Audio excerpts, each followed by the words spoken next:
I have a sad bit of news to begin with, which is the death last month of former councillor Margaret Godden, and she was both a city and a county councillor.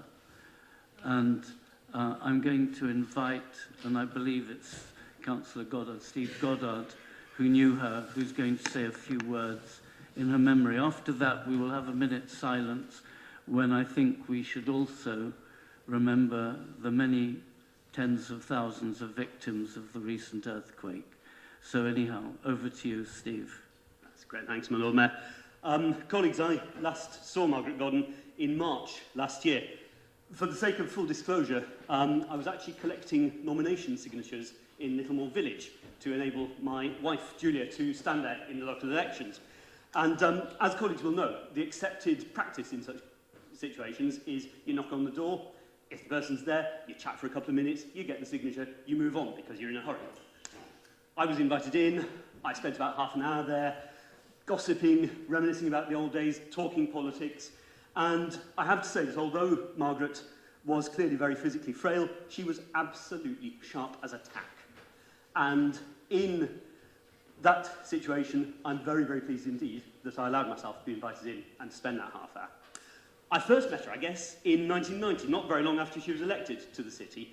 That feels like a long time ago. It feels as though it's probably before about half the people here were born, which is terrifying.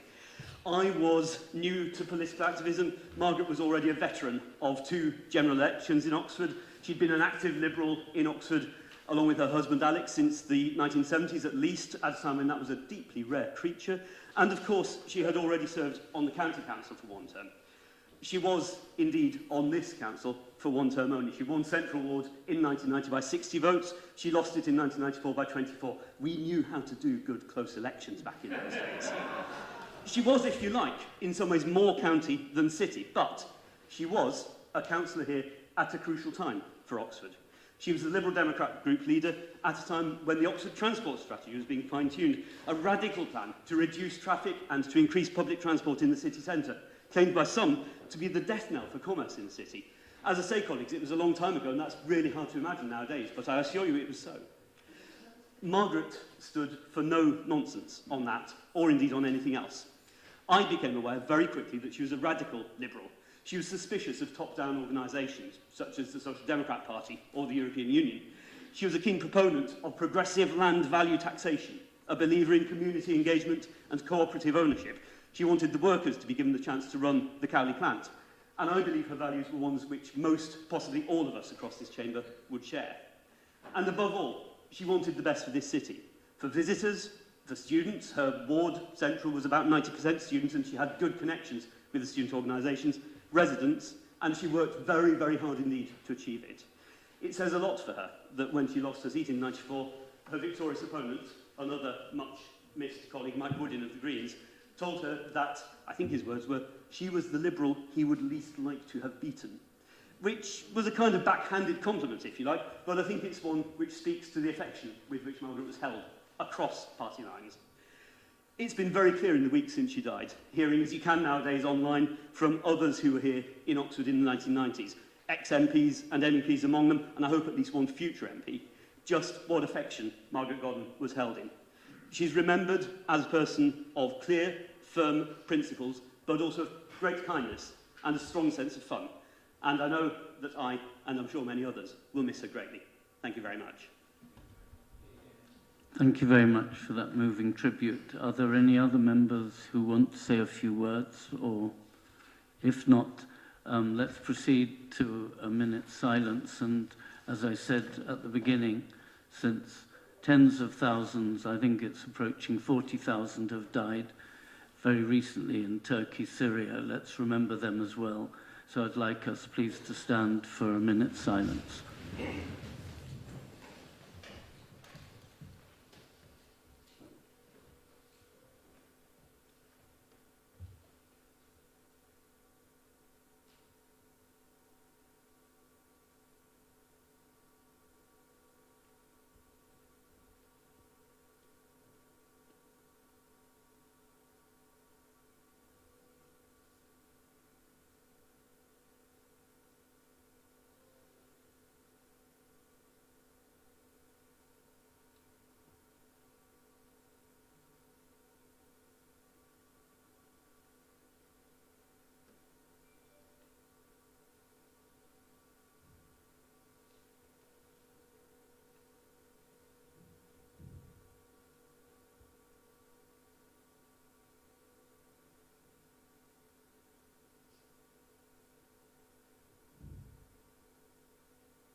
Thank you very much.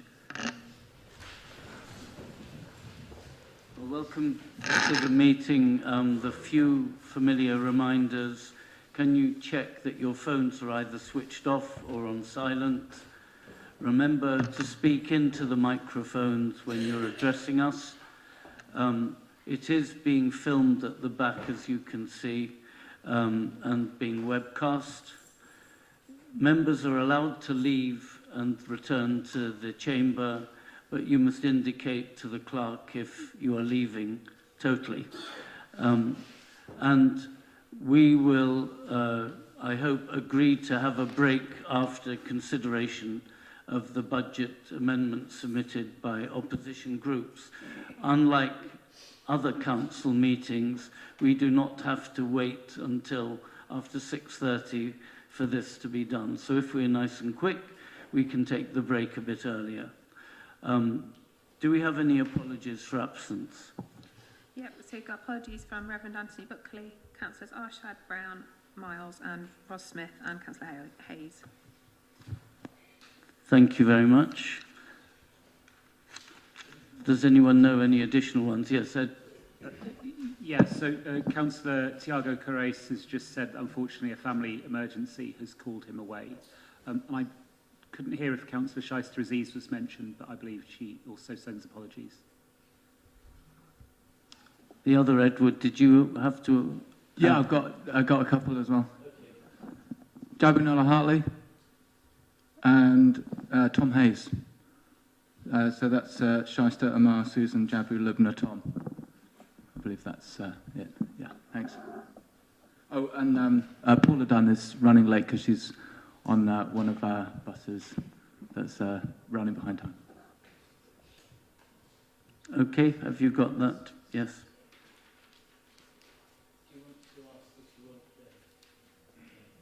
Okay, all right, thanks a lot.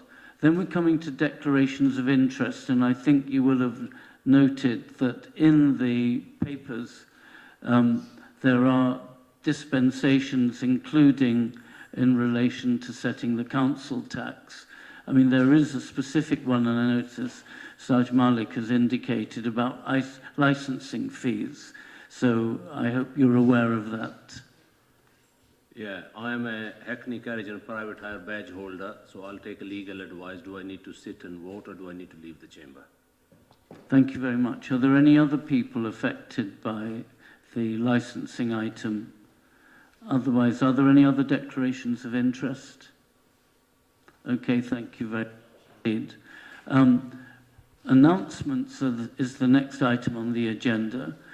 Since we've had a council meeting very recently, I don't have any announcements. I'm going to ask, does the Deputy Lord Mayor have any? None for me. The City Rector is absent. Sheriff, do you have any? No, Lord Mayor.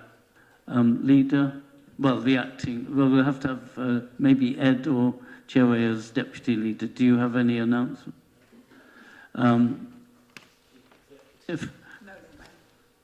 Chief Finance Officer, he's saving his vocal cords for later. Thank you.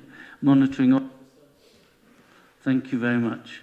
So the procedure is set out in the papers. It's fairly complex as regards timing. I hope you've noted it well. We have basically 33 minutes in which to discuss each of the opposition group proposals, with fixed time for the various speakers. And after that, we will go and take a break and then continue with the meeting. So that is the procedure. I hope it's noted by general agreement. It is laid out in your budget papers. There is apparently one typo, which is Item 8 in the agenda front sheet should say item 9, but I think the various typos are very minor. Are there any public addresses and questions?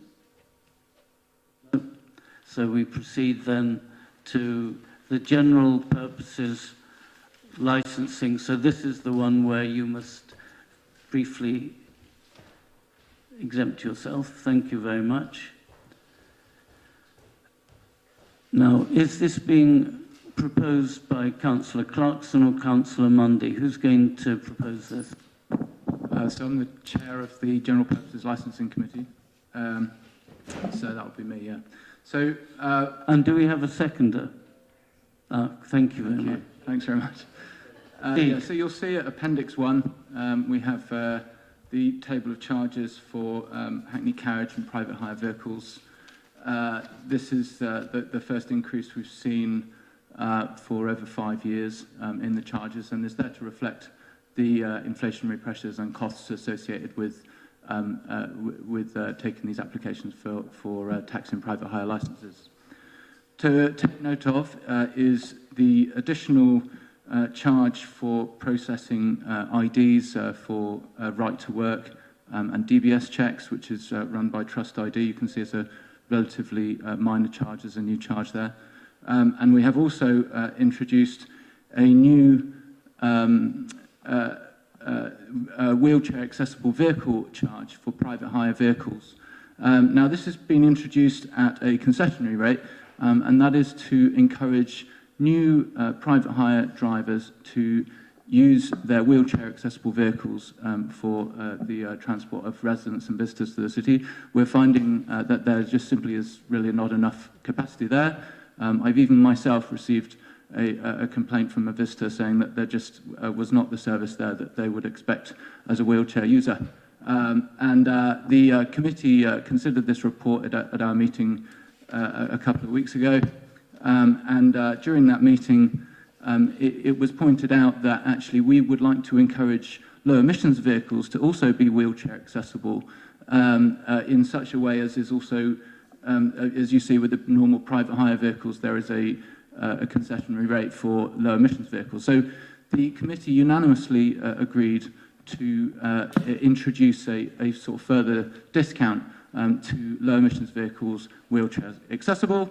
Now that does come with a bit of a caveat in that it does come at a potential cost to the licensing function, as £100 is already really the minimum that can be covered in terms of costs. So if the low emissions vehicle scheme is very successful and we get a considerable number of applications for low emissions vehicles with a wheelchair accessible van, then we may be in a position where we are asked to come back as a committee to reconsider whether we can continue to afford such a further discount, which you'll see in the supplementary papers is £62 instead of the £100 for the normal wheelchair accessible vehicle. So the way I see it is if it is too successful and too many people are coming in with low emissions vehicles, then we will have to reconvene on that. But, you know, I do recommend the paper, and obviously it ensures that we have licensing fees going forward that are going to be sustainable and also encouraging the right kind of private hire vehicles that we want to see. Thank you. Thank you very much. Does Councillor Clarkson Mary has seconded. Do you want to say anything? No, I'm happy just to formally second on that. Thank you very much. I believe that this is a set of recommendations that we have to take as a block.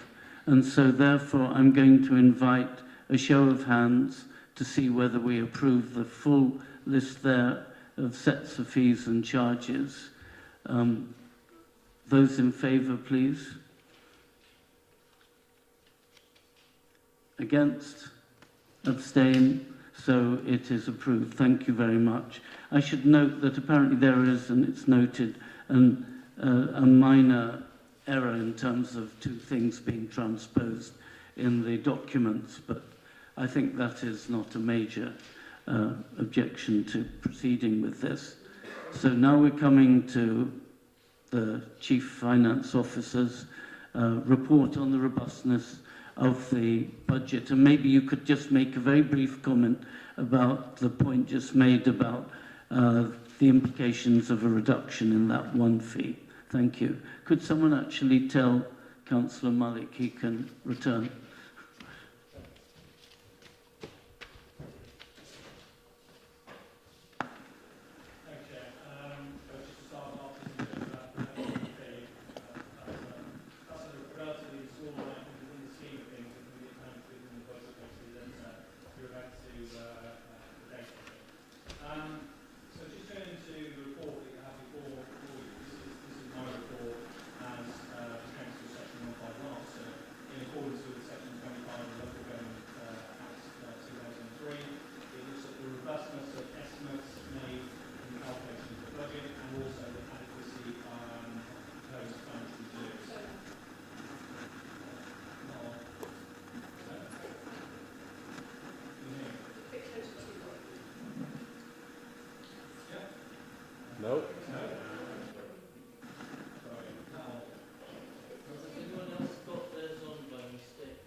Is that better? Hey! Okay, great. Okay, so we're looking at the robustness of the estimates and also adequacy of reserves. And the Council, in considering its budget, should have regard to this advice and financial position. So taking those in turn, the robustness of estimates, as in previous years, the estimates for income expenditure for the 4-year period covering April 23 to March 27 have been scrutinised by only the finance team that did the bulk of preparation, directors, chief executive, exec members, and also the scrutiny committee finance panel, which presented its findings and recommendations to Cabinet on the 8th of February. Supported by this scrutinisation, I do believe that the estimates are robust, as we can make them, basically. However, the estimates in the budget are just that, actually. They're based on a set of factors existing at a point in time, and the judgment of professional officers as to how some of these factors may change over time. There's still much uncertainty around key income streams, such as commercial rent, car parking income, and financial returns from our wholly owned companies. And although the government have confirmed the delay of the Fair Funding Review and business rates reset by another year to 25-26, the outlook after that still remains uncertain. This uncertainty plays into the assessment of the adequacy of reserves. There's no scientific calculation as to what level of reserves is adequate. I'm often asked that question, basically, but that is the answer I give, actually. CIPFA, the local government accounting body, do produce some information which shows wide variation in different local authorities on the amount of reserves held, but in reality the amount required is a matter of risk-assessed judgment depending on the risk profile of the individual authority. The Oxford model is inherently risky, relying on income streams to maintain services, and these risks were all too apparent when COVID hit in 2020, with many of our income streams reducing significantly. It's nonetheless a model which has served this authority well over the years and will continue to do so. Whilst we all hope that we're coming out of the shadow of COVID, the financial markets remain volatile, with inflation still at record levels and bank base rates continuing to rise, and we still need to be cautious on the use of our reserves. We do have an unallocated general fund reserve of £3.6 million, and in addition to that, usual earmarked reserves, which will reduce from 26 million in 2022 to around 14 million in 2024, as we use these reserves to provide financing for our capital programme or support the annual deficits in the medium-term financial plan. Whilst I would guard against any substantial further draw on these reserves over the life of the MTFP, I do feel at this point in time the reserves are currently adequate to protect the Council's financial position over the next 4-year period. Thank you very much.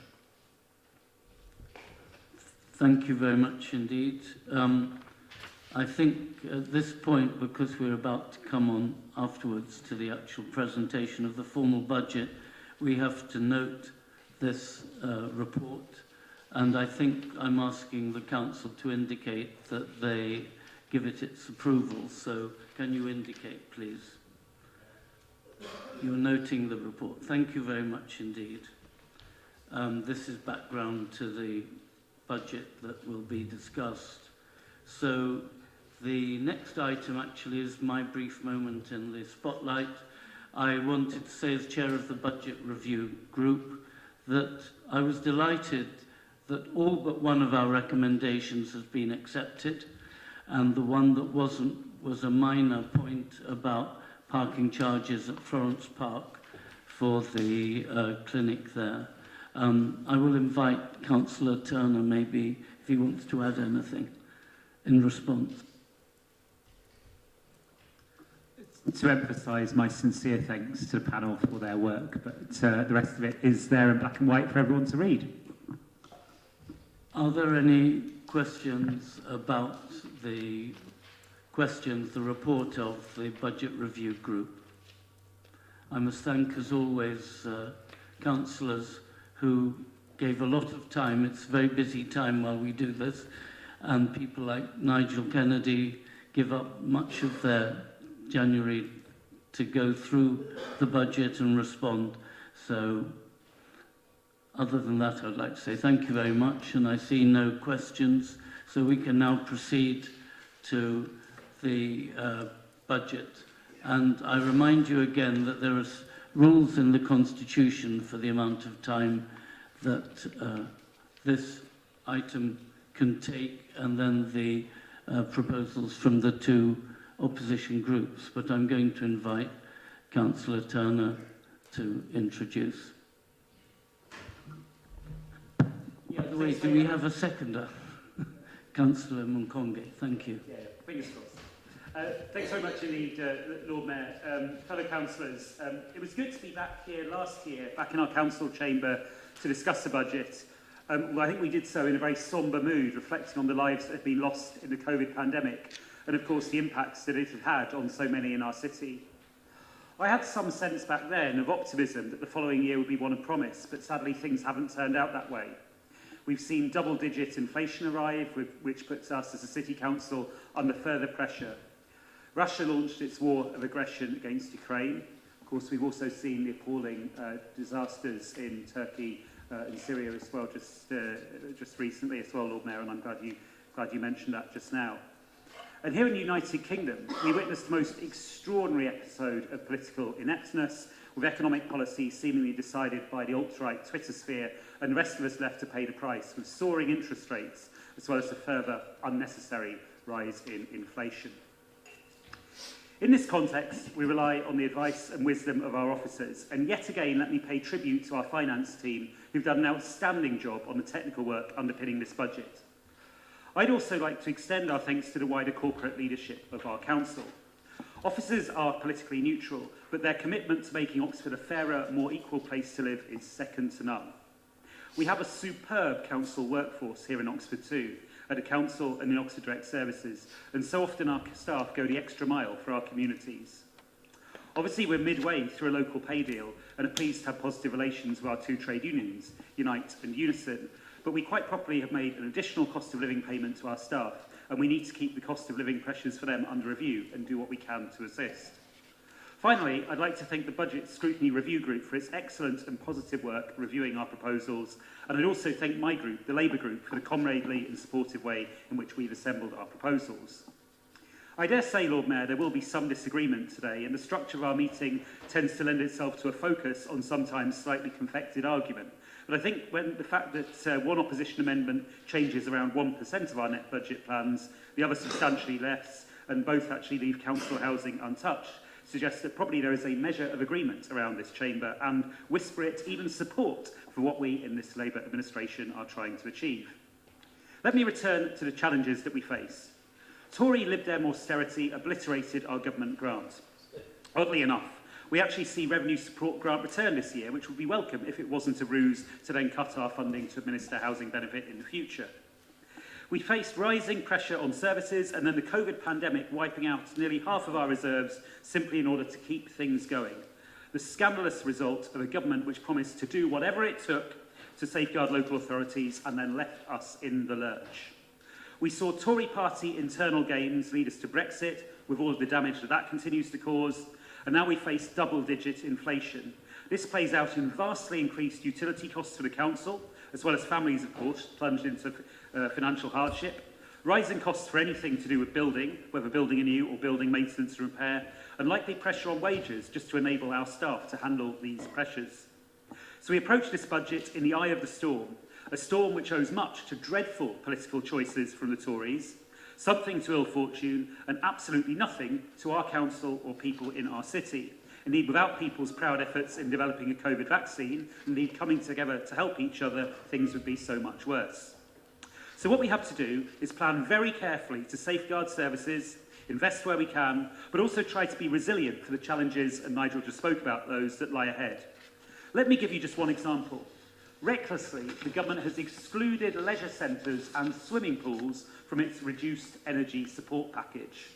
It wouldn't surprise any of us, I think, if this led to an adverse effect on our budget, and we need to be ready for that eventuality. But now let's focus on what we can do and on the proposals in our budget. At its heart, we stand by and develop the Oxford model. We bring in income from our historic commercial property portfolio, our car parks, but also our partnerships and our companies. Let's not underestimate what they offer us. We're looking at over £30 million in dividends alone, plus net interest gains from our wholly owned housing company, which trades as OX Place. but it will also lead to a step change in the provision of new affordable housing. We're also looking at regular and increasing dividends from Oxford Direct Services. And if I can mention just one thing, which I think says something about how, in spite of being managed independently from the council, ODS still shares our values, it was the decision of the ODS senior leadership to hand over their cost of living payments to a local advice centre. What a kind and generous gesture that was. So our companies are, to use the ODS slogan, doing good. They're providing homes and services to people who need them, both local residents and other organisations, and we as a council gain as a result. We should also be aware that there have been occasions where councils of different political colours have attempted things which, on the surface, look similar, and things have gone badly off the rails. That's why it's essential we retain our financial resilience and resist the urge to whittle it down, why we need to pay careful heed to the advice of our statutory officers and need to work extra hard to monitor and support the performance of our companies. So what are we doing in this budget? Lord Mayor, I think the scale is really quite remarkable. The cornerstone is the provision of new, genuinely affordable housing. We're looking at 942 new council homes over the next 4 years. I meet many families in desperate need of a council property. You don't forget moments like visiting the mother of a new baby in a shared house, a house shared, I say, with strangers, with dodgy electrics. You don't forget your kids telling you that their classmates can't concentrate because they share a room with 3 siblings and can't get to sleep. You don't forget someone asking how long he'll be sleeping in a van because he's got nowhere else to go. Make no mistake, every one of those 942 homes will transform a household's life and opportunities. And the scale of this programme, well over a 10% increase in the number of council homes in Oxford, is terrific. I have to say, Lord Mayor, at the last local elections, some householders decided to display some glossy placards saying, "Don't vote for Ed Turner," with some rubbish about how new council homes nearby would destroy a particular area of Oxford. Well, Lord Mayor, to be truthful, I'm still here, and I don't regret for a moment that with the funding in this budget, we are championing the cause of those in desperate housing need in our city, and we'll make a difference to thousands of lives as a result. Not only that, but this budget contains £1.7 million for organisations supporting the homeless, as well as over £8 million for energy improvements to council homes. We want everyone to have somewhere decent, warm and secure to live, and we won't rest until we've achieved that aim. Turning to other aspects of support for people at the sharp end, in this budget we continue our policy of providing full council tax support to people on low incomes. Not many councils do that these days, but we're proud to do so. The idea of sending demands for payment for relatively small amounts of money to people who can't afford to pay is anathema to us.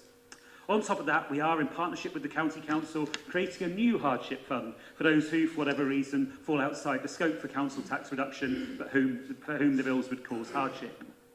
We're also planning to make additional one-off payments to households on low incomes using government funds and expand the amount of discretionary housing payments available to those to assist where housing benefit falls short of what they need to pay for their accommodation. We'll continue to fund our excellent advice centres and are looking at how we can do more. And believe me, Lord Mayor, those of us on this side of the chamber will be pressing very hard for a Labour government in the future that will then offer better lasting support to all our communities rather than offering to the electorate and indeed promoting the sort of man who lectures the poor on how they can be cooking meals for 30p. Let me just mention a few other aspects of our budget. We retain our commitment to our 19 community centres, with of course 2 new or rebuilds being part of our plans. They're thriving hubs of local activity, as I know from Rose Hill, and if you want to know what a truly warm welcome looks like, just drop by. We even extend our commitment to youth ambition in this budget, retaining the core funding and extending our funding in the housing revenue account. Under the Tories, county-provided youth services for all youngsters in Oxfordshire were brought to an end, but this council stepped up and has provided some excellent activities. As an aside, I'm really pleased to see as well that the County Council, since the Tories left office, has brought in some youth workers of its own too. We've got a fantastic programme of work to tackle our climate emergency, retrofitting council homes, leading the way on electric vehicles for the council, and indeed with the biggest charging hub in the country. We've got a new fund to support different leisure projects in different ways in Barton, Rose Hill and Wood Farm, responding positively to requests from those communities. We'll continue to provide free access to our leisure services for those in the homeless pathway. And I'm afraid there is no clearer sign, Lord Mayor, of the decaying state of public services after 13 years of Tory Lib Dem and then Tory rule than the state of many pavements, with our council allocated woefully inadequate funding to do the necessary work by the county council, which is equally strapped for cash. Therefore, I'm very pleased that we're proposing a new one-off fund for pavement repairs. It won't solve all of the problem, but it will make a real difference. And Lord Mayor, there's a real investment in this budget too. When you look at our capital programme, it amounts to a remarkable £729 million over the next 4 years. Much of that relates to the development of affordable housing, but I'm glad it also supports the reopening of the Cowley branch line, another powerful move towards more sustainable transport in Oxford. It invests in the fabric of our covered market, which I see is already getting stronger with the excellent traders and market manager working in partnership. With the new master plan investment, the best is truly yet to come. We'll at long last see the reopening of the Gasworks pipe bridge. We intend repurposing some of our city centre property where it can be used better and develop a more secure income stream by seeing a change of use. And of course, our capital programme acts in tandem with our progressive procurement policies so that we buy things locally where we can, we support not-for-profit enterprises and SMEs where we can, we make sure that a decent wage is paid to those working on our projects, and we work with our suppliers to create apprenticeships and support our communities in other ways. When you take our capital programme and our procurement policies together, you see a model in how a local authority can use its big and small ticket spending not just to deliver its essential projects, but to make a real difference. This isn't all plain sailing. There are things in this budget I wish weren't there. We've made some changes which deliver big savings and which will be relatively painless. One which I'd highlight is the move out of St Aldate's Chambers, with use of more home working and filling spaces, some old and some recently rediscovered, in the town hall with our staff. I don't think I've ever known a move, let alone one of this scale, go so smoothly, and I'd like to thank everyone involved, whether in planning it or simply a staff member who's uncomplainingly got to grips with the new arrangement. I'm also rather pleased that we, so far as I know, are the first district council to give notice that we'll be charging double council tax on second homes as soon as we are able to. It's only fair that those who own a second home in the city pay something extra to give back. Similarly, we'll step up our charges on empty properties as soon as we legally can. Some will be less glad to witness our increase in some car park charges, though it should be noted that Park and Ride has become more affordable recently. Unfortunately, too, garden waste charges will have to increase, and of course council taxes going up. But the increase of 19p a week for a Band D property, well below the rate of inflation, seems to me a fair ask for a council which is going the extra mile to make our city, all of our city, one in which people can afford to live, one which looks after those who face extra challenges, and one which, with its community centres, its leisure centres, its grants for voluntary and community groups, and its Youth Ambition programme will carry on and develop services which elsewhere in the country have long been axed. So, Lord Mayor, let me draw this to a close. As councillors, we get invited to a good many meetings. One of the questions I sometimes ask myself is, will my presence at the meeting actually make a difference? Well, by turning up at this one and voting for the administration's budget, you'll be supporting the development of hundreds of new council homes, transforming lives in the process. You'll be agreeing continued council tax reduction for those on low incomes and new support for those struggling to pay. You'll be funding community centres, advice centres, youth workers. You'll be playing your part in tackling the climate emergency. You'll be part of a progressive council doing its best in spite of the efforts of a callous and inept government to pull the rug from under our feet. I therefore move the budget and would like to ask for your support.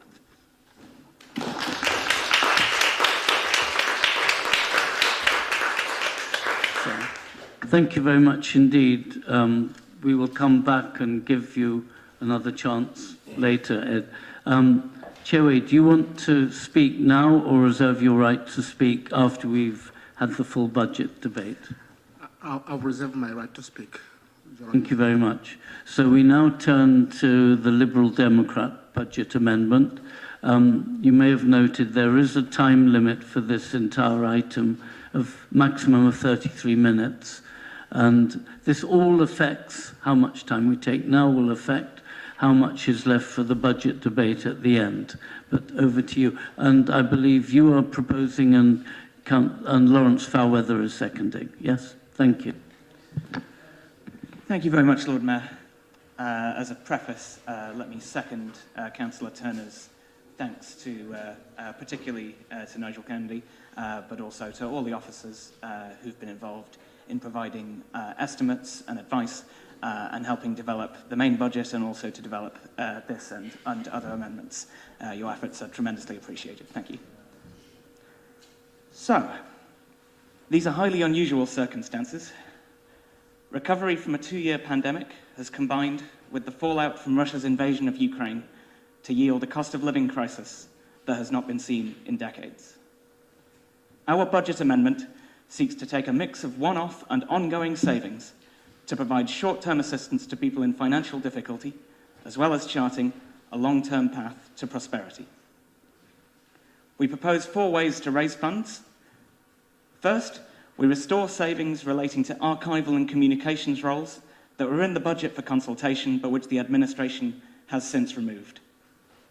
We believe the Council's functioning will not be significantly impeded, or else they would not have made it to that stage to begin with, and while any role losses are regrettable, the funds thus saved will be directed to people in acute need.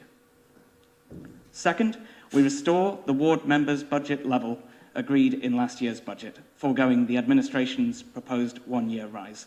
We note that individual members often underspend the budget, which is understandable due to the work required to identify opportunities to use it, and we believe that pooling it in a centralised hardship fund will make more effective use of the same money.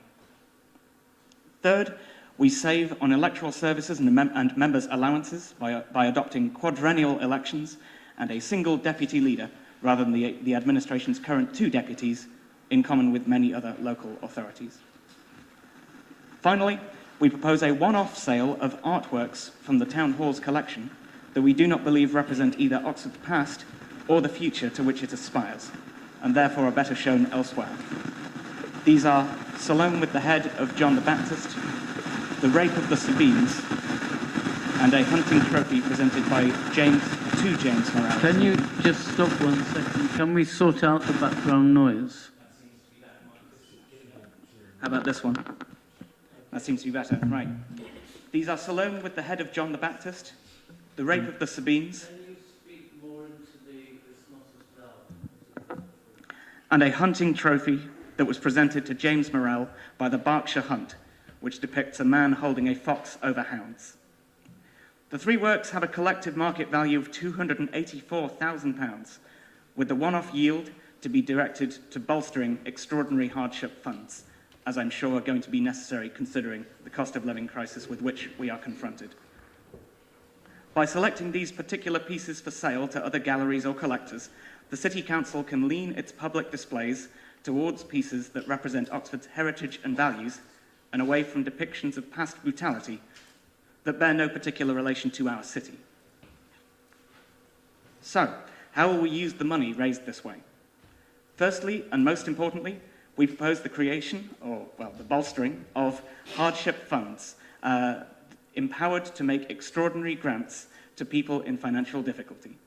We face a cost of living crisis brought about by a mixture of Brexit fallout, the lasting effects of the pandemic, and the shorter-term energy crisis that has been caused by Russian aggression, and by providing £100,000 supplementary fund for each of the next 2 years, we aim to bolster the city's existing funds for people in financial difficulty and help as many people as possible to feel secure in their everyday needs. A note of credit where it's due here, by the way, to our Green colleagues who have made similar proposals in past budgets, imitation and flattery and so on. Secondly, we propose to restore the £45,000 per year Advice Development Fund that was cut in the previous year's budget. The cost of living crisis means that our advice services need all of the funding they can get to help people in financial difficulty find and use the various national and local aid available, including to engage with and access the hardship funds just discussed. In retrospect, and let's be fair, nobody could reasonably have anticipated this, in retrospect, February 2022 was the worst possible time for the administration to cut that funding pool, since the war in Ukraine was launched just 8 days after that budget was set, and chaos in the energy markets set in shortly thereafter. It is therefore time to reverse that cut and restore advice funding to its prior state. Thirdly, we propose to restore the £25,000 a year grant to Experience Oxfordshire that was recently eliminated. It is good to help people who are in financial crisis, but it is better still to help people to avoid falling into crisis in the first place. With local small businesses that rely on tourism placed under great strain by the pandemic, Now is the time to promote our city to visitors and thereby secure the prosperity of local firms. With every job loss avoided, meaning less demand on those advice services, less demand on that hardship funding, we believe this intervention is something which is very likely to pay for itself in the long run. Finally, we look to the long term by investing in developing planning policy to get on top of our housing crisis and put Oxford's cost of living on a sustainable path. While Brexit, COVID and Putin have combined to deliver a disastrous short-term shock, we should not ignore that chronic scarcity of housing in Oxford means that the cost of living in our city was unacceptably high even before any of those three events. Lack of affordable housing for key workers has been a problem in Oxford for decades, leading to financial strain as well as forcing people to commute long distances, which is bad for our environment, it's bad for everybody's quality of life. Delivering housing by nibbling into green space, either inside the city or on its fringes, is both undesirable if it can be avoided and is politically fraught. By developing the policy instruments to deliver residential densification, we can both spare our green land and get on top of the housing shortage that is the root cause of unaffordable Oxford. For all these reasons, please support the amendment. Thank you. Thank you very much. Lawrence, do you want to use your right now to speak, or you want to reserve it? Thank you very much. So we proceed to debate now. Are there people who would like to speak on this? Please indicate. Alex Hollingsworth, and then Lucy Pegg. Yes, I won't speak to the entire amendment, but unsurprisingly, perhaps, I'll speak to the last element of it. It's always good to see an interest in planning policy and in housing. I could save the Liberal Democrats £50,000 by suggesting they read the local plan and read in particular policy RE2, which includes the very instruments and policies to increase densification that you are talking about. And if you actually look at the wording of it, it requires that the maximum possible density for all developments is achieved. So that's a kind of a sort of a gentle starting point. It's worth reflecting, of course, in view of this weekend's demonstrations, one of which I believe is premised on the corner shop and the village pub being unpatriotic and un-British, or whatever madness we've arrived at with 20-minute neighbourhoods. Those policies encouraging densification are exactly those which encourage, whether you call it 15-minute cities, compact cities, 20-minute neighbourhoods, or, as I would call it, rational common sense planning that's been at the heart of any sensible approach to the planning system for more than 100 years, since Patrick Geddes first talked about it around the turn of the last century. But it's also, I think, worth reflecting on the context of this around Oxfordshire, because it's a slightly surprising amendment why this has suddenly popped up here. And I was thinking what possibly could be behind it. There's no elections coming up in Oxford. And then I remembered there are elections elsewhere in Oxfordshire where I have absolutely no doubt the housing requirements of the city will form a very major platform for certain political parties who wish to stand on a non-housing platform. And I can tell you, having been in discussions around Oxfordshire's 2050 plan, which wasted an awful lot more than £50,000, I can tell you, that they were kiboshed, hijacked, wrecked by this very objection to the building of housing that you now seem to be suggesting that you're not in favour of. So I think as a final comment, the notion that our planning officers who are experienced, who are talented, who are professional and who are competent haven't thought of this already is frankly patronising and insulting. And I have no objection to me being the butt of political satire, as Councillor Turner was. But what I do object to is making those kind of implications about professional people working for this council who can't answer back. And I do hope that next time you put something forward like this, you give a little bit more thought to what you're Thank you. You've managed exactly 3 minutes. Thank you very much. Lucy Pegg. I'm hoping I'll manage to be less than 3 minutes. First of all, I think much that's in the Lib Dem amendment is really positive, and I think it makes many changes that in the Green Group we would welcome. The hardship fund, as Chris noted, echoes previous Green recommendations to put some money aside to help those in Oxford that are most in need. And I'm sure that's something that we're going to discuss later with our budget amendments too. I'm sure that the restoration of the advice fund would provide welcome help to lots of people. And the removal of the second deputy leader salary is something which we also fed into the recent consultation on members' allowances. The proposal to sell some of the council's maybe less appealing paintings is an almost ingenious idea that maybe someone else should have thought of earlier. But the decision to save money by moving to quadrennial elections is a decision that I just don't think should be made through a line in a budget amendment. If we want to have a discussion about how democracy works in Oxford, we should do that with all of the residents of Oxford, with careful consideration of the options and their impacts and what we want it to look like in our city. So I would really welcome that debate about what we want democracy to look like in Oxford. But I don't think that this budget is the right place to make changes without having a full discussion with everyone who has a say in how our city is run. And so for that reason, I think I'll be abstaining from the budget. Thank you very much. Now Mary Clarkson, then Nigel Chapman. Thank you, Lord Mayor.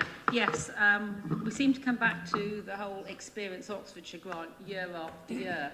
And the problem that I see with this is that when organisations have an expectation that they will get money from a public sector organisation every year, it makes them reliant on it. And what we've found since some of our funding has been withdrawn from Experience Oxfordshire is that they've gone out and they have attracted more visitor organisations across the county. And it's made them a stronger, more commercially faced organisation, which is what they should be.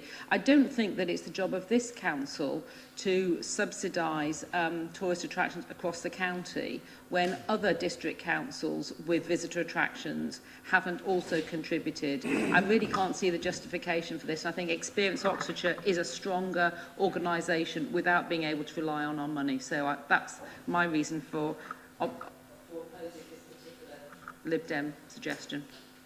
Thank you very much. Nigel Chapman. When I look at the Lib Dem proposals, I'm looking for some sort of strategic thread that might run through them, and I must say I'm struggling to see that. What I see is sort of rag-bag of proposals, and maybe I should do your work for you, because one of the threads that runs through it is sort of anti-democracy. First of all, you want to reduce elections, you want to ensure that the public is less well communicated with, and you then want to rather peremptorily sell artworks. I have no particular view about the merits of those artworks, but there's been no consultation with the people who actually own the artworks. We own it on behalf of the people of Oxford. And you come along here and just decide there and then, on the whim, on the spur, to sell them off. It doesn't seem to be very democratic or accountable to me. The second point I'd make is I would have more time for your concern about hardship if all the money you were putting it in it, but you're not. You're spreading it out like jam across a number of different causes. And that money of £100,000 is a tiny drop in the ocean when you compare it to the money this council's already putting into fighting poverty in this city. I mean, the council tax reduction scheme is £1 million plus scheme, not £100,000. Discretionary council tax relief is enormous. The extra hardship funds we're going to work with the county on is significant. The amount of labour, time, energy and money our staff are putting into dispersed grants from central government makes £100,000 look like a piece of nothing. So really, you've got to put that in the context of what we're already doing. And I make two other points.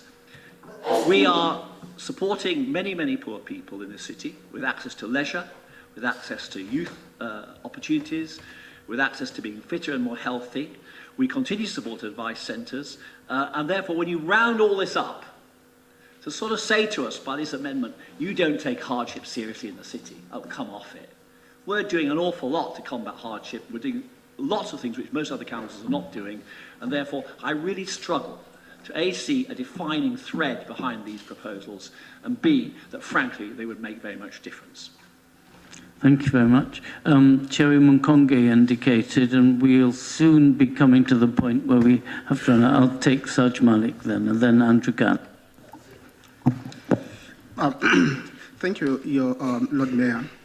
Just as Nigel was saying, I'm also struggling to understand the Lib Dem amendment here, and in particular on the abolishment of the deputy leader. I won't comment on this one, but I'll just refer for them to read item agenda number 13. That's the report of the independent nomination panel. I think you see in there what the independent panel has recommended. Thank you. Thank you very much. Saj.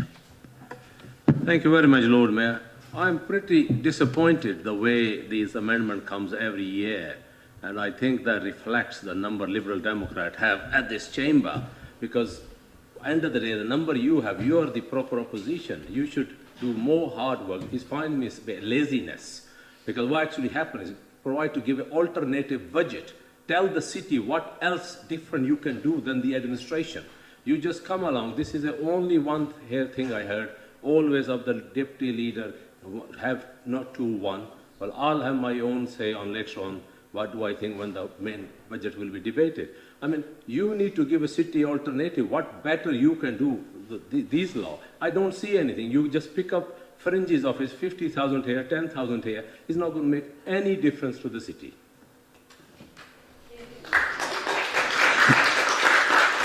Thank you very much. Andrew Gant. Thank you, Lord Mayor. You don't need to have a consultation to decide that you don't think something is worth keeping in a basement.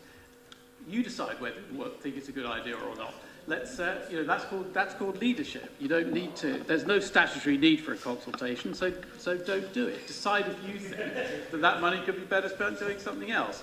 On Experience Oxfordshire, Mary, I hear what you say, but I have to say that's not what Experience Oxfordshire say to me. I have heard them say very clearly there is no such thing as a successful destination management organisation without public subsidy. We don't have a tourist information centre in this city. That's a disgrace, frankly, for a city of this kind. And we have returned to it because we consistently opposed the withdrawal of that support when it was made in the budget in this chamber, and we still do, and for good reason. In terms of, we've heard a lot about the nature of a budget amendment, and that because, there must be an implication of overall support. Well, that's a basic misrepresentation of what an opposition budget amendment is. All we are able to do is amend, frankly, the mess that you guys have made, and try and find all the things that we can do better. Okay? It's a classic case, frankly, Lord Mayor. We wouldn't have started from here. And we will have some more to say about that a bit later on. But finally, Lord Mayor, I'm afraid, Alex, to imply that putting resource into supporting officers is somehow demeaning the work of existing officers, no, don't nod, you need to listen to me, please, is arrant nonsense. That is utter nonsense. It is our judgment that it would help this council to support that work by allocating these funds. And it is simply sophistry of grade A class, even by your standards, to interpret that as being somehow demeaning to the work of our officers, who I admire enormously. And I think you know it, frankly. Thank you. Now, I don't see currently any more hands, and I'm not particularly asking for more. I know you have a right to reply, but all I would say is that any time we save now will be available to extend the debate on the full budget later. I just tell you that, so while you can put up your hands now and say your piece, it will reduce what's left at the end. But having said that, do you still want to speak? For example, okay, I will take the two of you. We will just have time, I think, for you. We don't. How much time do we have?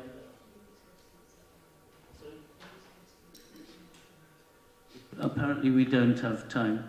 So what I would ask is then, you have the right to speak as the second. Thank you, Lord Mayor. I'm going to talk mainly about this proposed sale of the artworks. This council's running short of cash. At the same time, the cost of living crisis is thrusting many of our fellow residents into tremendous hardship and deepening poverty. We all have a responsibility to help our residents where we can with the limited resources and assets we have as a city council. This proposed one-off sale of select artworks from the city's collection would help alleviate the dire plight of some of our most deprived residents. The artworks could be converted into cash, which can be earmarked for and drawn on to support those residents most in need. Of the sculpture and 2 paintings suggested for sale, one is not even on public display. We would like to sell them because they're primarily of no practical value to the city and do not have a clear link to Oxford. Put simply, these artworks depict both animal cruelty and gender-based violence. Indeed, the sculpture displays an activity which is now illegal. Are these items we wish to treasure? There is a place for them, perhaps, in art galleries or museums, but they're not appropriate for the City Council, a public body that is progressive and wants to lead by example. These works could be considered to symbolise a city that is backwards-looking and stuck in the past. What would you replace them with, you may well ask? Instead of having artworks that have no relevance to the Oxford of today, we could display items by local artists or Oxford-related items loaned from other collections in the city. Thanks to campaigning by my colleague Catherine Miles, we as a City Council have already reached consensus on the need to rebalance the lack of diversity in representation in the artwork in the Town Hall, which is following in the footsteps of other councils. I am pleased that the Labour administration proposal for a public consultation accepts our suggestions for the artwork and welcome that it will be happening, if not necessarily today. So, as we all vote on this amendment, consider what are the values we want to uphold, which is of greater value, supporting the dignity of our residents and alleviating their hardship, or possessing outdated material culture. Thank you very much. I now give Councillor Turner a right of reply, and then we return to Councillor Smoten. Thanks so much, Lord Mayor. So, I mean, a few things. There are a few quite remarkable contributions in that. Having listened to Liberal Democrats over the years opine a lot, sometimes rightly, sometimes less so, about the need for consultation, to hear Councillor Gant say, there's no statutory need for a consultation, so don't do it, is interesting, to say the least, somewhat at odds. I mean, if we extend that perhaps to the elections they're proposing to get rid of, I suppose there's no statutory need for an election, so don't bother, will be the next thing. Not, Lord Mayor, our approach. And I have to say, if I reflect on the work which colleagues around the Chamber have done, officers and members, by the way, and across different political groups as well, to see a council which has come through austerity, more of which in a second, COVID, now faces double-digit inflation, and has basically managed to preserve its frontline services, and to hear that described by Andrew Gant as a mess, I think is pretty insulting, Lord Mayor. I really do. And I wonder, the interest in hardship funding, which didn't seem to extend to having read paragraphs 11 to 14 of the budget report, where we set out substantial new hardship funding, which we are making available. I wonder where that comes from. Because I think about some of the sources of hardship in Oxford. I think about the bedroom tax, which was brought to us by the Tory Lib Dem government. That was brought to us then. I think about the freezing of local housing allowance rates under George Osborne with his Liberal Democrat partners. Danny Alexander, remember, now working for the Chinese bank, if I remember rightly. We think about the localisation of housing, of council tax benefit, so that people had to, most places, not in Oxford, thankfully, to pay themselves. We think about the ending of the social fund. That happened under the Liberal Democrats. And yet here they come along this afternoon, Lord Mayor, to tell us about how they want to end hardship. Well, a little bit more critical reflection on their history would be welcome. A couple of bits on some of the substantive proposals here. On the paintings, we ought to have it fine. Very happy to have a conversation. I understand that has started with the working group, which has been referred to in this debate. Shame, we're not going to consider its report because we're not going to do the consultation. We're just going to sell them. I hope consideration is being given to the terms on which the paintings may have been given to the city, whether there's any legal obstacles. I'm sure in a note to follow we'll hear about the legal advice that's been sought. I'm sure we'll also hear about the listed building advice which has been sought on this in relation to their display. Not to every of us so far, but who would worry about it? Because the truth is, Lord Mayor, this is a typical minimal opposition party amendment. We're going to sell a few paintings, we're going to get some one-off money, we're going to, whatever the administration says it's going to do on hardship, we're going to do a little bit more, and we're going to provide some leaflet material for our buddies in surrounding areas so that they can say that somehow they'll be able to oppose house building and still meet housing need. We shouldn't give it time of day. Okay.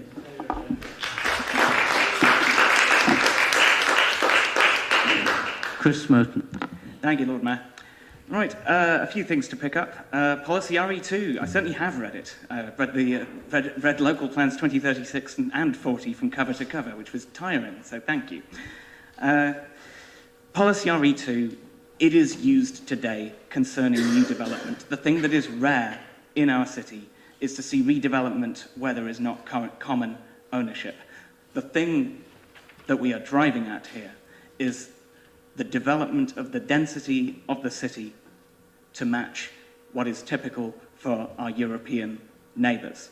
That's a thing that we never see British cities do, and that's why we think money should be poured into that policy development, because that is honestly a really unusual thing for a British city to do. Somebody would have to lead the way doing that, in figuring out how our cities become modern cities of that European character. And that is why that is a significant project. It's a project which requires work, and work requires money. This language about patronising officers, your words, not mine. I won't have them stuffed into my mouth. All I'm proposing to do here is to provide money to do work, because it is a serious body of work to develop seriously new ground in the development of our city. Moving on, Nigel Chapman had a few points to respond to. He accuses us of spreading out the money from the art sales across topics. So those topics were funding for hardship, funding for advice centres, funding for local businesses, and developing a path to getting on top of our housing crisis. I'd like to hear which one of those four things he opposes. Second, he accuses us of not taking hardship seriously. I think that's a ridiculous claim. I think our city has a proud history of taking hardship very seriously. I think all political parties agree about that, and I think people receiving that desperately needed money would not object to additions at the margin. Criticise them as small if you like, but I don't think anybody would want you to throw even a 1%, even a 2% addition back in somebody's face because it wasn't big enough. Finally, you say it's a rag bag. You say you couldn't see the thread. I'm happy to help. Hardship funding to address the cost of living crisis. Backing our advice services because their need is exacerbated by the cost of living crisis. Backing our local businesses because they're put into dire straits due to the cost of living crisis. Is it starting to sink in? Finally, on the paintings, I'm hearing that we need to consult, but I'm not hearing a no. I think nobody is seriously defending the idea that an arcane hunting trophy worth a bafflingly large amount of money and not even available to the public. Can you wind up now? You've had your 3 minutes. I don't think any of us would defend that that is a good use of the council's money and that using it to help people would be a better use of that money. Doesn't have to be today, fair enough if it's not today. But I look forward to seeing that working group make rapid progress on that, and I look forward to seeing them use that money to the betterment of the city. Thank you. Thank you. We now proceed to an ordinary vote. With those in favour of the amended Liberal Democrat budget, please indicate. Those against? Those abstaining? I think it is rejected, so we now proceed to the Green Group budget amendment, which I know Chris Jarvis is going to propose. I believe, Emily Kerr, you are going to second. Thank you very much. Thank you, Lord Mayor. And just to start, hopefully, as someone who has no interest in art whatsoever, that's the end of the conversations about the merit, value, or indeed morality of paintings for the evening. So I'd just like to start by thanking, as others have done, the finance team and all other officers who've been involved in the process of developing the budget this year. As others have acknowledged, it's widely understood that the economic context this council finds itself in is incredibly challenging. The aftermath of COVID-19, the energy crisis, and Russia's invasions of Ukraine have all created conditions which have put huge pressure on all councils, including indeed this one. And while that's undoubtedly true, it's also true that decisions of the Westminster government have exacerbated every single one of these pressures. With over a decade of austerity, the continued failure to invest in local government, and a lack of willingness to tackle spiralling energy costs, all leaving councils in a dire situation. And until we have proper funding for local government and greater freedom to raise income locally, we will continue in this chamber to be hampered from setting the kinds of budgets that I'm sure all of us would want to see. But while this council has faced these challenges, the challenges the residents of our city face are far greater. And that is why our budget amendment seeks to harness what power we do have to mitigate the worst effects of the cost of living crisis. And our amendment also recognises that the climate emergency is becoming ever more urgent and pressing, and that this council can and should go further in taking action to address it.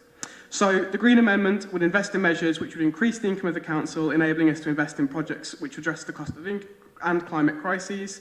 Our budget amendment would invest in additional capacity for commercial property debt collection, an investor-save measure designed to reduce the provision in the council currently has for bad debt from its commercial property portfolio, and we believe the estimates of debt recovery made in this to be conservative.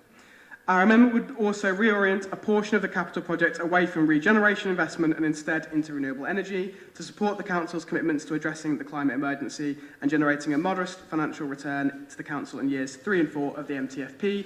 And it should be noted that the investment our amendment would remove currently has no projected income within the MTFP.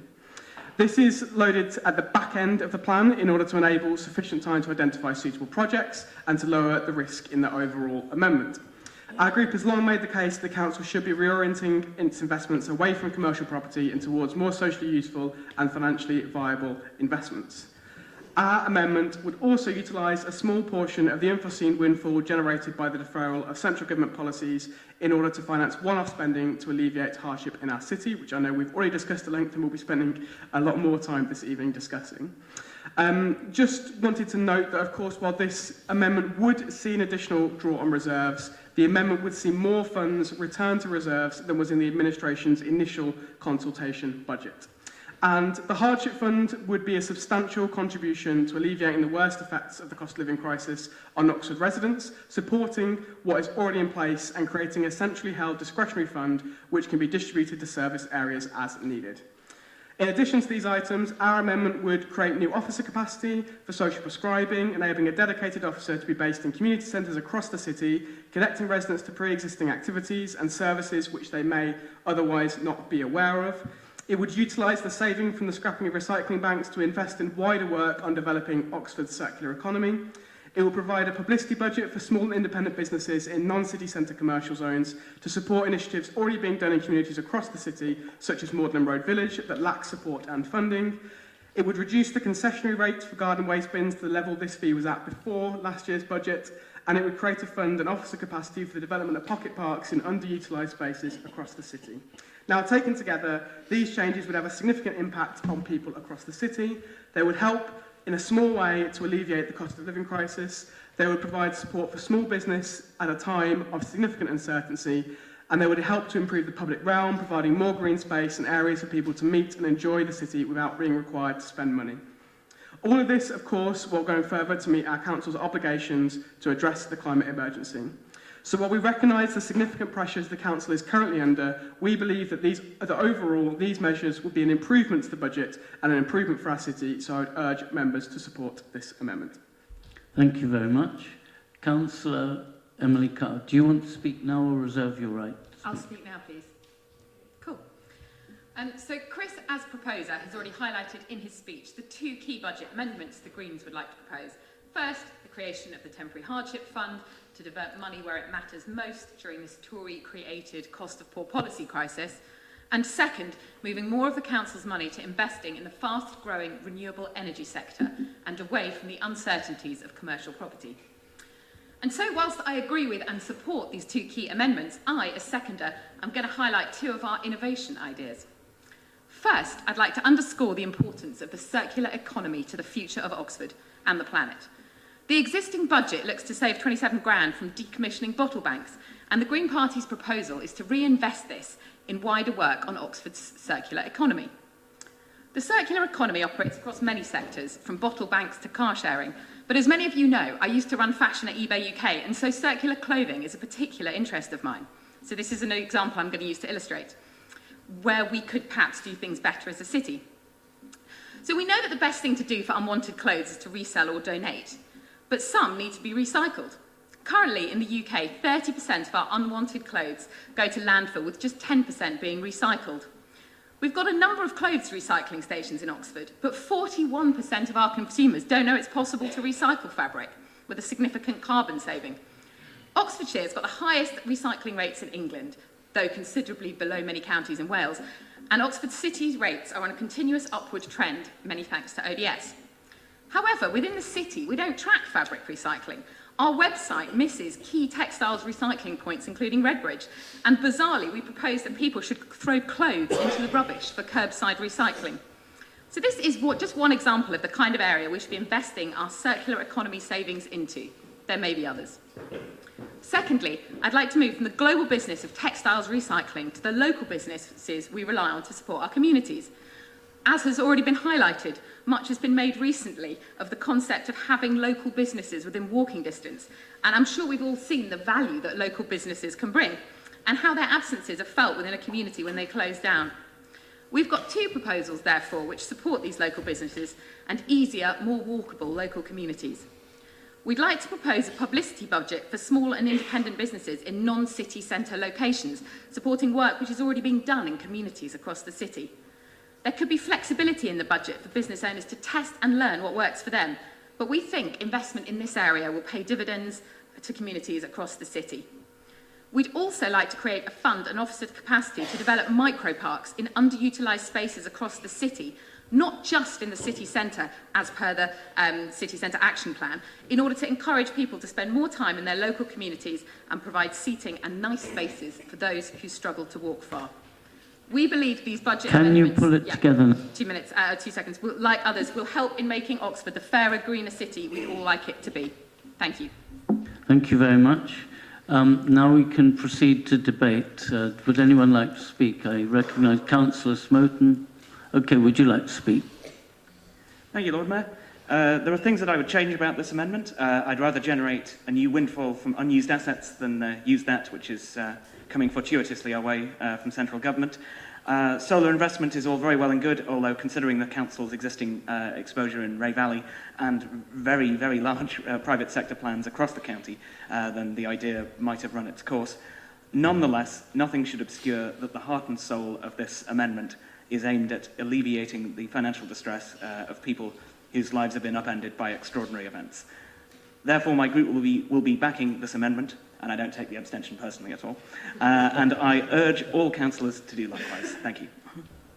Thank you very much. Anybody else like to speak before I give Councillor Ed Turner the right to reply? Oh, yes.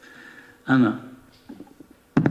Hi, I will speak on part of this as it involves a proposal of a £5 million investment in solar, but I have to emphasise that moving to a zero-carbon Oxford has to be done in a financially prudent way.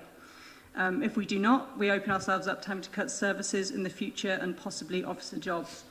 The city will not thank us if we rush into such an investment, as other councils have done recently, if we later have to close leisure centres and sell off assets because we cannot afford to run them, as has also happened nationally. It is also good and proper to support unions as you do, but you cannot do that while not also safeguarding the jobs and livelihoods that you are directly responsible for, and this ultimately is the bottom line with an amendment like this.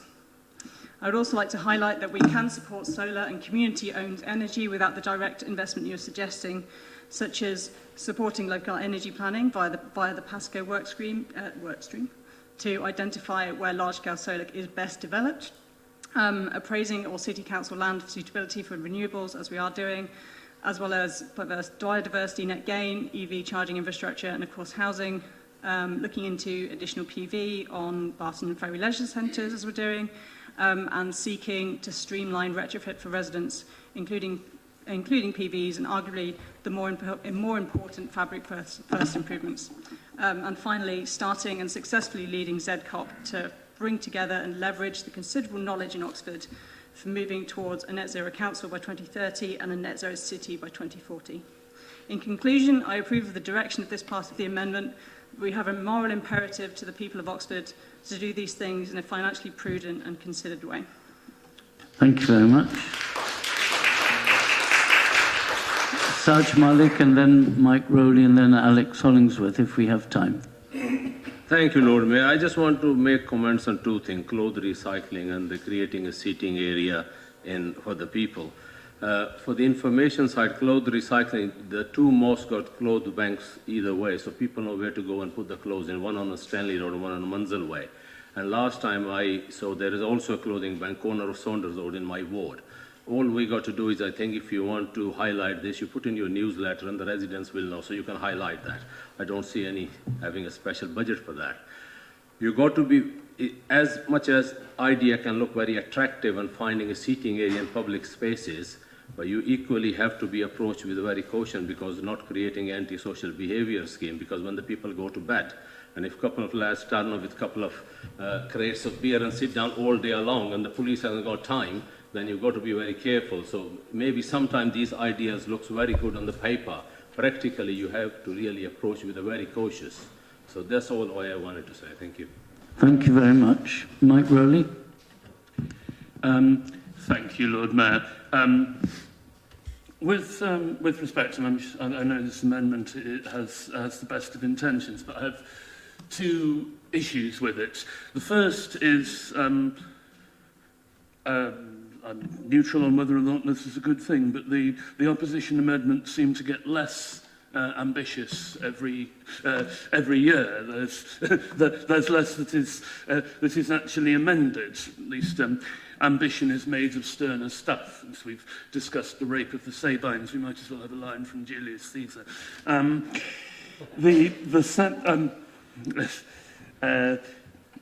Councillor Malik put it rather more eloquently, but the second problem is that we're attempting, this amendment attempts to address the financial uncertainty that is certainly coming down the line for our citizens by adding to the financial uncertainty that's coming down the line for the council. We don't have reserves for the sake of it. We have reserves to enable us to respond to financial and other blows that hit our city, to protect our citizens and to be able to intervene where it really counts, rather than setting aside an amount of money without, I'm sorry to say, a particularly clear idea of how to spend it where it will really matter.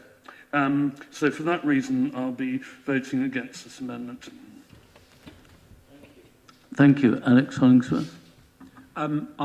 Mike's covered most of what I was going to say, and he squeezed in a mention of a piece of art to upset Councillor Jarvis, for which I can only apologise on his behalf.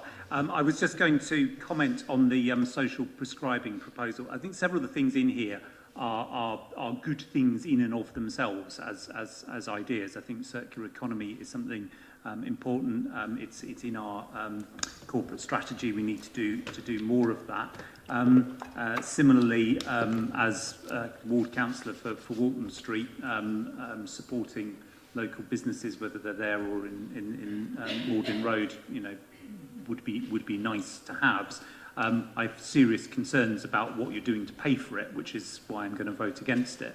But I was just going to reflect on the social prescribing. As I understand it, every single GP surgery in Oxfordshire has somebody responsible for social prescribing already. And I think we're all aware the NHS is under pressure, but I'm not totally sure we should go trampling onto their turf in quite this way.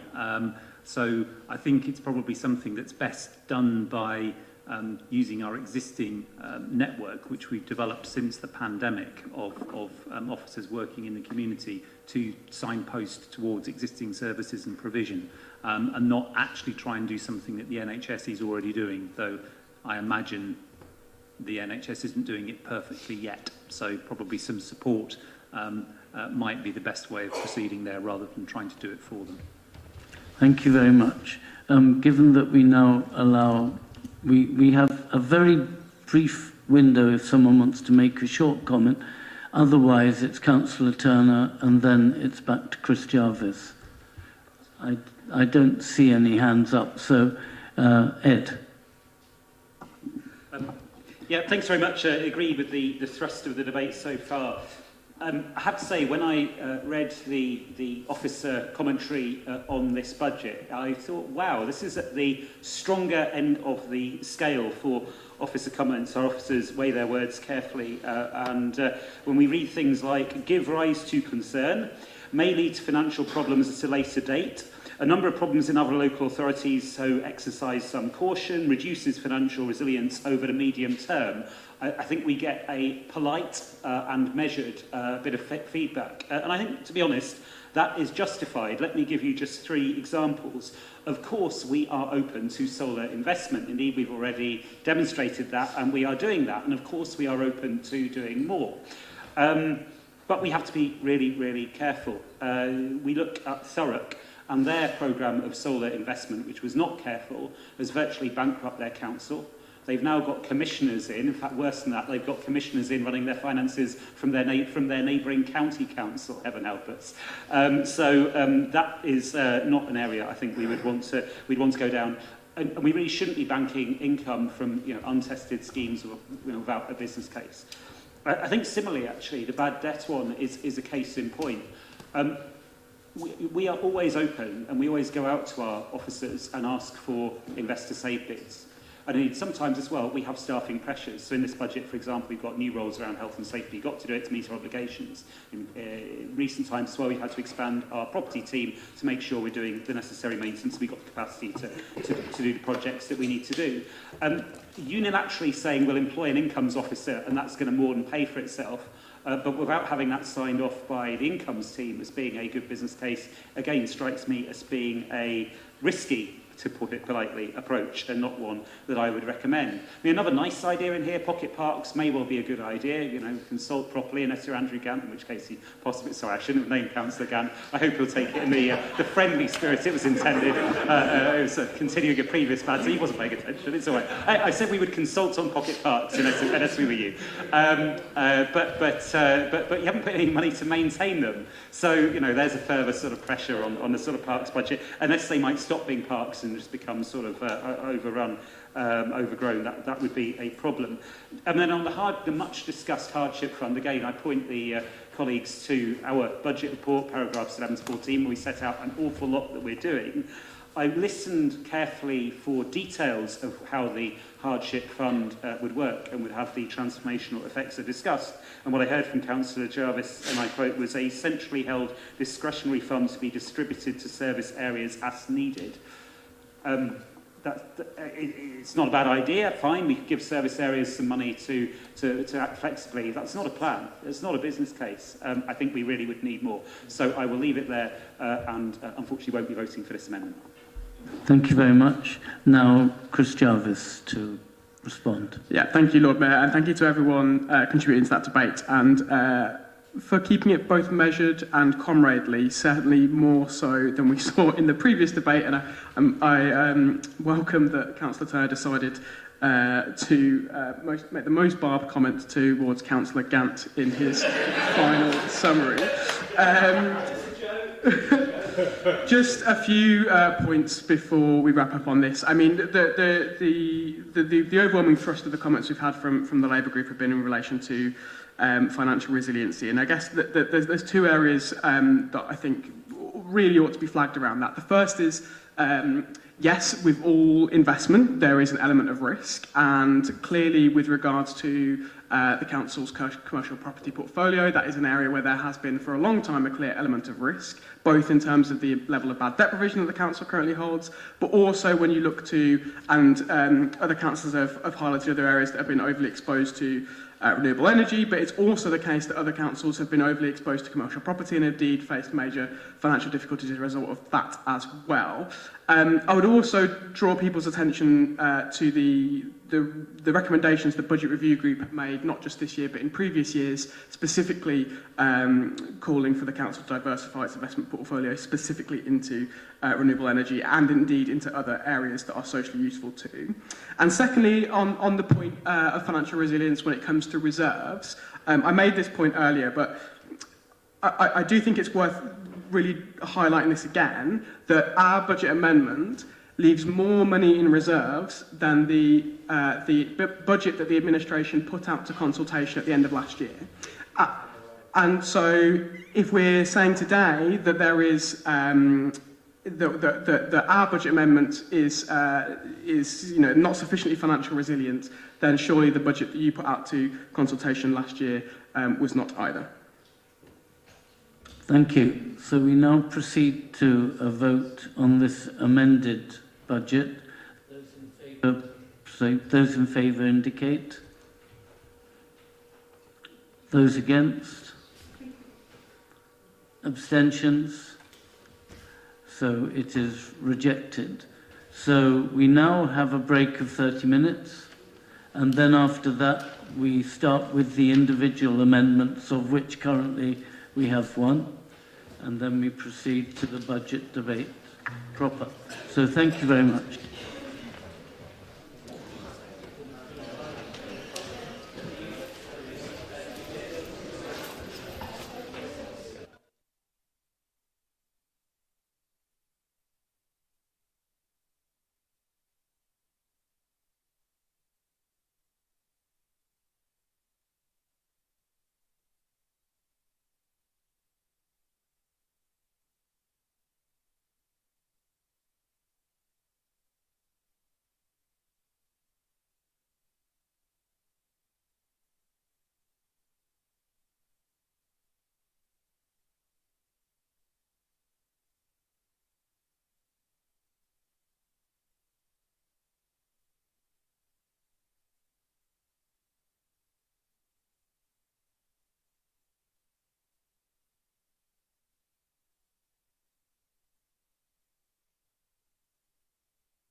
this point, I'm just going to check. I believe there is only one individual amendment, yes, which has already been submitted by Lucy Pegg and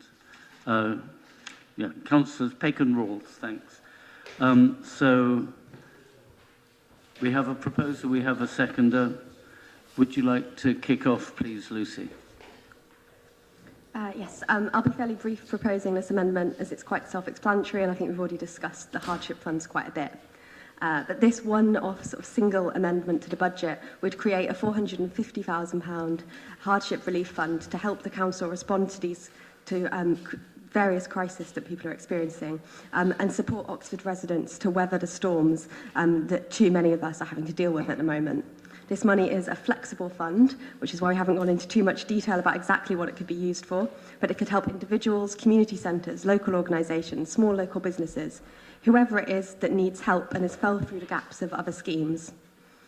This fund would add another tool to the council's toolbox when it has to respond to very difficult and often completely unexpected situations. Whether that's the ongoing ups and downs of energy bills, which impact different people in different ways, whereas individuals in their homes or businesses or community centres just trying to keep lights and heat on, or whether it's things like the Home Office suddenly deciding to put lots of asylum seekers in Oxford and not giving them any support, and the council and other organisations scrambling to try and support them. I'm sure that people are going to respond to this by saying that this is taking money out of reserves and that they feel that that is maybe financially less responsible. But though this amendment would see less go into council reserves than the Labour budget we've discussed today, the reserves would still be higher than in the original consultation budget put forward by the administration, which I presume was signed off and seen as being financially sensible. Right now is the time to be committing money to supporting the people of Oxford, not saving it away in reserves for a rainy day.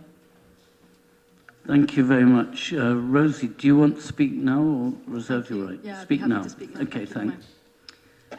Last month, this council unanimously passed a motion condemning the Tories for their role in the cost of living crisis. The motion put forward a series of policies that this council wants to see introduced at a national level.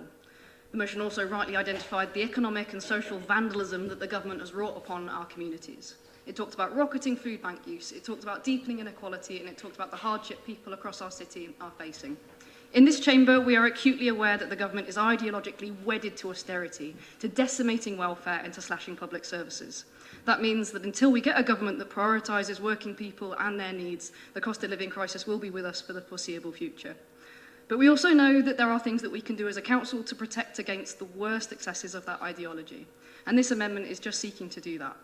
What this budget amendment would do is play a small but important part in mitigating against these injustices in our city by establishing a centrally held discretionary hardship fund that can be distributed to service areas to address needs as and when they arise. We would be able to make a difference to people across this city. We've been asked for specifics, but the flexibility it affords is important here, especially in order to respond to the specific crises that might occur in the coming years. We recognise that the financial situation and the choices this council are We recognise that the financial situation and the choices this council faces are incredibly difficult, but the financial situation and choices facing residents in our city are still even more difficult. That's why we're proposing to take a small portion of the windfall generated by the deferral of the government policies to finance this hardship fund. In doing so, the council would still be putting more money back into reserves than was proposed in the administration's consultation budget. And just as it was right for us to condemn the decisions of the Tories in Westminster for their policies, which have put untold pressure on people across Oxford and across the country, so too is it right that we take vital steps to address the cost of living crisis with the limited powers that we have. Establishing a hardship fund would be a small but really, really important step to doing just that. Thank you. Thank you very much. We now proceed to debate Chris Moten. I see him. Thanks. Thank you, Lord Mayor.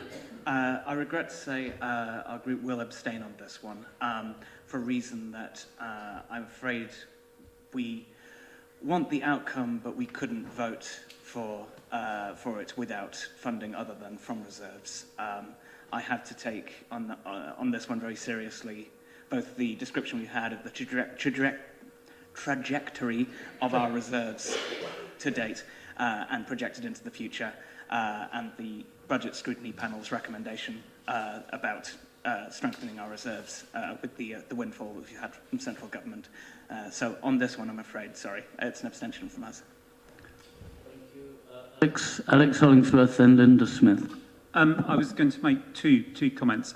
First comment is much has been made of the contribution to reserves between the budget we originally consulted on and what we're now proposing. It's worth reflecting that at the time we proposed the budget, we didn't know that the government was going to exclude leisure centres from the energy cost relief measures that were being applied elsewhere. Obviously, energy is an enormous part of the bill for leisure centres. I think, what was it, rainy day was the phrase. I would say, and leisure operators all over the country and councils all over the country who are closing their leisure centres aren't really just facing a rainy day, they're in the eye of an absolute storm. And I think that rainy day is coming at speed. The second thing I would say is I've listened to the description of this in the original Green proposal and this revised proposal, and it's a pot of money to be allocated to council service areas as and when required. Well, in essence, that's just reserves. I mean, it's just changing the label on the existing reserves. If we have a requirement, say, to put an extra £250,000 into a service area to avoid that service area failing, then a report will be taken to the Cabinet, potentially to the Council, depending on the nature of it, in order to make the case, and Council, Cabinet and then Council will vote on it. So that's essentially exactly the same as what you're proposing. I can't see the difference between the two things because there's no specific at all. So I think the risks have got worse, and that justifies a larger contribution to reserves. And what's being proposed is simply changing a label on something that already exists, and I can't quite understand the point. Thank you. Linda Smith. Thank you. Yeah, I mean, this is opportunistic nonsense, really, and we should reject it. And it's a deeply irresponsible way to propose spending £450,000. You know, we've heard that this is a scheme that might be able to support individuals facing hardship, might be able to support community centres, might be able to support businesses, might be able to shore up service areas that are facing pressures. You know, that's not one scheme, that's multiple schemes that require a lot more work. And if there are areas of council spending where there are pressures and we want to address those during the course of the year, as Alex said, you know, those adjustments can be made. So yeah, we should have no truck with this. I mean, it's just fodder for green leaflets. It's not serious. It's a joke. Thank you. I don't see any hands, and I know we are about then to go to the budget debate proper. If I don't see any more hands, Ed Turner, you have the right of reply. Would you like to reply? You're pondering.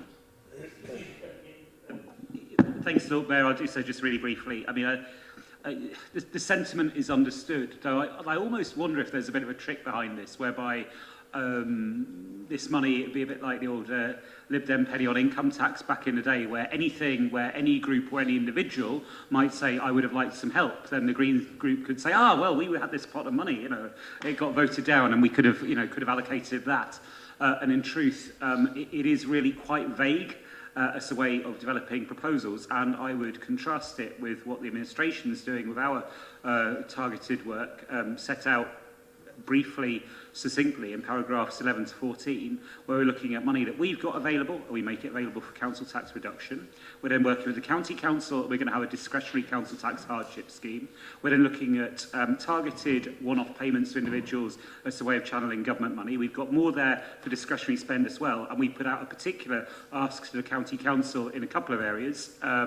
I think I can share with people. One is around discretionary housing payments to help people with their housing costs, and the other actually is around whether there's anything we can do to support advice centres because of their increasing caseload. So, you know, we're quite precise about what we're trying to do, and I would contrast it with the vagueness. I agree completely with what Alex Hollingsworth just said And in particular, I too was struck by the rainy day point. I'm afraid, friends, there is a storm coming, and we are in a position where we really do need to increase our financial resilience. One sort of slight nicety I would differ with Alex on is that we talk about a larger contribution to reserves, but of course we're also taking from reserves this year. In practice, what we've done is reduce somewhat our drawdown on reserves because of the COVID pandemic. So the situation is already, to be honest, given the scale of our reliance on income from our companies and elsewhere, a little bit more precarious than I think any of us would like. And that's why, with regret, I don't think we should be eroding it further. Thank you very much. Now, Lucy, you have the right to reply. Great, and thank you everyone for contributions on that and what was slightly more robust than the last debate on our full budget. I'm going to deal with the easy one first from Chris. This isn't taking money directly from reserves. This is taking money that came from the unexpected windfall from the deferral of government policy. And rather than putting all of that money into reserves, we're putting some into reserves and keeping some to spend now when people really need the council to be supporting them as much as they absolutely can. I'm then going to move on to the other things and our plethora of storm and rain metaphors that I unfortunately started. The whole point of this fund is that it is flexible. You might want to say vague, but we're going to say flexible. That's why we've simply made suggestions of what it could be used for. We can't predict the future. None of us can. We might be able to guess some areas where there's going to be stress in the coming years, but we don't know exactly what that's going to be. And that's why we want this to be able to deploy sort of as nimbly as possible by officers and cabinet members where it will be most needed and where other schemes might not be covering the gaps because we weren't able to predict that those areas would need funding. So perhaps leisure centres could be somewhere that got some of this funding if needed. We're not saying that that couldn't happen. The whole idea is that it could be deployed flexibly wherever it's needed most. The point that this is basically the same as reserves then, I think this is more than reserves because this is money that's ready to go and which we're committing to use over the course of the financial plan. This is money that we're saying to people in Oxford, we will use this to support you and to help you in what is a really, really difficult time. We are in a time of crisis, as a cost of living crisis, a climate and nature crisis, financial crisis. We're still recovering from a COVID crisis. This substantial pot of funding would give the council flexible money that it can use to help those at the sharp end of these crises and whatever emergency or tricky situation comes next. Whilst I wish this additional money wasn't needed and that we could just put it in reserves and build up security in that way, I'm sure that we all hear from individuals and community organisations and departments within this council on a regular basis who are in a desperate search for more funds. We know that's only going to get worse. This would help us to respond to that and help us to really ease the hardships of people in Oxford in ways that might not have been covered in other bits of the budget because we just weren't able to predict it. We need to do everything we can to support the people of Oxford in this time of crisis, and we think you can do that by supporting this individual amendment to the budget. Thank you very much. We now proceed to the vote. Those in favour of this amendment, please indicate. Against? Abstain? So the amendment is rejected, and so now we proceed to the debate on the budget unamended itself. Now Ed has already proposed, Choe has seconded it, so we go straight to the debate. So who would like to speak? Linda. Thank you, Lord Mayor. This is a budget which will allow this Labour administration to deliver on our priorities for housing. One of our key priorities is securing more affordable housing to provide hope for the people on our housing register who are all too often suffering from overcrowded, insecure and expensive conditions. And this is a budget which provides for investment in new affordable homes for Oxford people. With £311 million allocated for the purchase of 942 new build homes into the HRA for social rent over the next 4 years. This includes investments in new homes built by our wholly owned housing company, OX Place, from which we expect the HRA to purchase a total of 1,114 new homes over the next decade. We also plan to work with partners to secure as much affordable housing within Oxford as possible. In Blackbird Leys, we're working with Catalyst, now Peabody, and our budget includes £20 million worth of funding to support the Blackbird Leys regeneration project and bring forward not just much needed affordable homes, but also a new community centre, a revitalised shopping parade and better public space. The budget is also a budget which will allow us to continue improving the homes of our existing council homes, with an ambitious programme of investment in our housing stock. We plan to spend £39 million on planned maintenance and refurbishments to our council homes, including window replacements, door replacements, electrical repairs, vital health and safety works, and a much needed up-to-date stock condition survey, which will help attract further investment. We also propose to spend almost £10 million over the next 4 years on insulating properties and reducing their carbon emissions. This will help us towards our ambition of 95% of our homes having an energy performance certificate rating of C or above by 2030. Although how far we get towards that ambition will depend on how successful we are on attracting further investment. Tenants and residents at Southfield Park Flats in Temple Cowley will benefit from this council investing in extending the council's lease there. And residents in Wood Farm at Masons Road will be relieved to know this council is investing in remedial works to their building. Tenants all over Oxford will be benefiting from the extra £200,000 we're proposing to put into adapting homes to meet the needs identified by occupational therapists.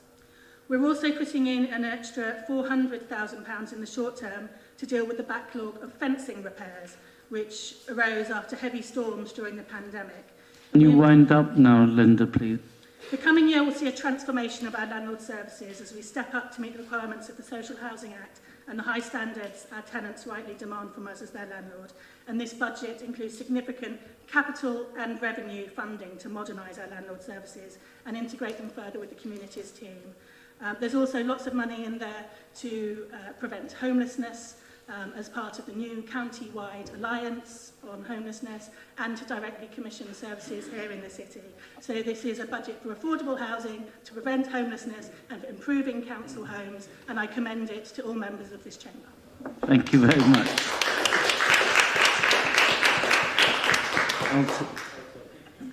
Thank you, Lord Mayor. I heard the proposers and other speakers for the Labour importance of this budget. If they look in this chamber, there is not a single public person sitting or came here to see the budget. There's no media here. And I can tell some of the Labour people, come to my ward meeting, I'll show you how many people are interested in coming to do and see. Your budget is a static budget, every year, same thing, same, the repeating repetition. There's not much of interesting or interest left into the public to come and see every year you delivering something else. There's also been mention of the Lib Dem and Conservative government.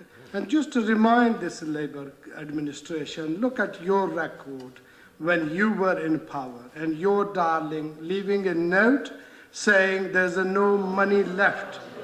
And if you were in power, and I know you won't like this, and what happened to Iraq, what happened to Afghanistan, you would have made the mess of the not only country and the administration, you would have made the mess of the whole world. So this Labour is better not to in central government anymore. And as we see in the city, is keep again and again. You never changed much of your position, and that's why the people have lost interest in you. Thank you very much. Thank you. Chris. Thank you, Lord Mayor. This, I think, is a budget that defers difficult choices, and it stretches the council thinner than it has ever been before. Money is exceedingly tight, and consequently we see service reductions but they pick around the edges, reducing collections from a few unused bins, and removing car park bottle banks that are in any case a relic of a previous era. One of the most significant reductions in spending, cuts to the communications team that my group's amendment sought to use to provide emergency hardship funding, was promptly reversed by the administration that could not bear to go even that far. Meanwhile, raking through the coals, we find line after line of eroded margin for error. We see salaries and maintenance budgets that were once funded through revenue moved into the capital column, where they are eligible for funding through borrowing. I don't question that it is financially proper to fund them in that way, but I note that in the last year's budget this was not done, indicating that at that time they represented invisible room for manoeuvre. This year they are in one sweep brought into sight and discarded. In a similar vein, this year we budget assuming that every council role that becomes vacant will go unfilled for 30 days. That's a terrible circumstance if it can possibly be avoided. The team is short-handed for a full month and accumulated knowledge is lost. Previous to this budget, if a gap like that occurred, the people lost out while the Treasury got an unexpected windfall. Now that gap needs to happen every time or else we blow through our budget. This used to represent a little slack in the system, and now we operate at full stretch. In sum, this is a budget which leaves me wondering how many more rabbits can possibly come from the hat. With all the fiscal manoeuvres worked to get here, can there possibly be any more fat to trim? We're going to have to pray for favourable variances, or for a change in government, and preferably both. Otherwise, we're going to be in a very, very difficult spot this time next year. Thank you. I don't see any more hands raised, so in that case... Oh, Alex. I'm happy to prolong the debate a little bit, just to, keep it going a bit. So debate for you. I wasn't going to until Councillor Altaf Khan's incisive assault on the Labour budget. I thought he ought to come out and defend it a bit, because he's right. The changes are not transformative in every single year. That's because things are going quite well, and the changes we make therefore are not enormous. What's interesting, of course, he's just enthusiastically put his hand, well, I assume it was enthusiastically, I wasn't really watching, but his hand went up for an amendment which over 4 years changed the budget by £500,000. No change at all on the HRA, as Linda's already said. So that terribly dull budget he doesn't like, his change to it that he enthusiastically supports amounts to about 1/10% if you add it all together, which seems to me to suggest that he thinks actually in his heart of hearts it's actually pretty good. And that's why he didn't want to change it in any significant way. What I would say is that there are themes which run through it. The 950 odd new council homes over the next 4 years, 1,300 over the next 10 years. The investment of nearly £7 million in the covered market, kind of jewel in the crown, as it were. The enormous amounts of money we're spending on preventing homelessness and addressing the crisis caused by all the various factors, but particularly the little experiment in Trussonomics in the autumn, which Ed has highlighted. So I think it's a budget that does a great many things, and it does them well, despite the challenging headwinds. I do note the new position in the Liberal Democrat group vis-à-vis national politics, and I've no doubt it will play out over the leaflets that we are to prefer a Conservative government now, according to Councillor Altaf Khan. But we will reflect on that in due course. But I commend the budget. It does many things. It does many things well. Sarge and then Hosnia. Thank you, Lord Mayor. I will be voting for this budget. There are many good things in there, and I will equally share my disappointment where I think they also fall short, where they could do well in other areas. Obviously, they are pledging 1.7 million to homeless organisation, East Oxford Community Centre, and I can see the new funding to Sport Leisure project in Wood Farm, Barton and Rose Hill. But recently they also completed a Bullingdon Community Centre.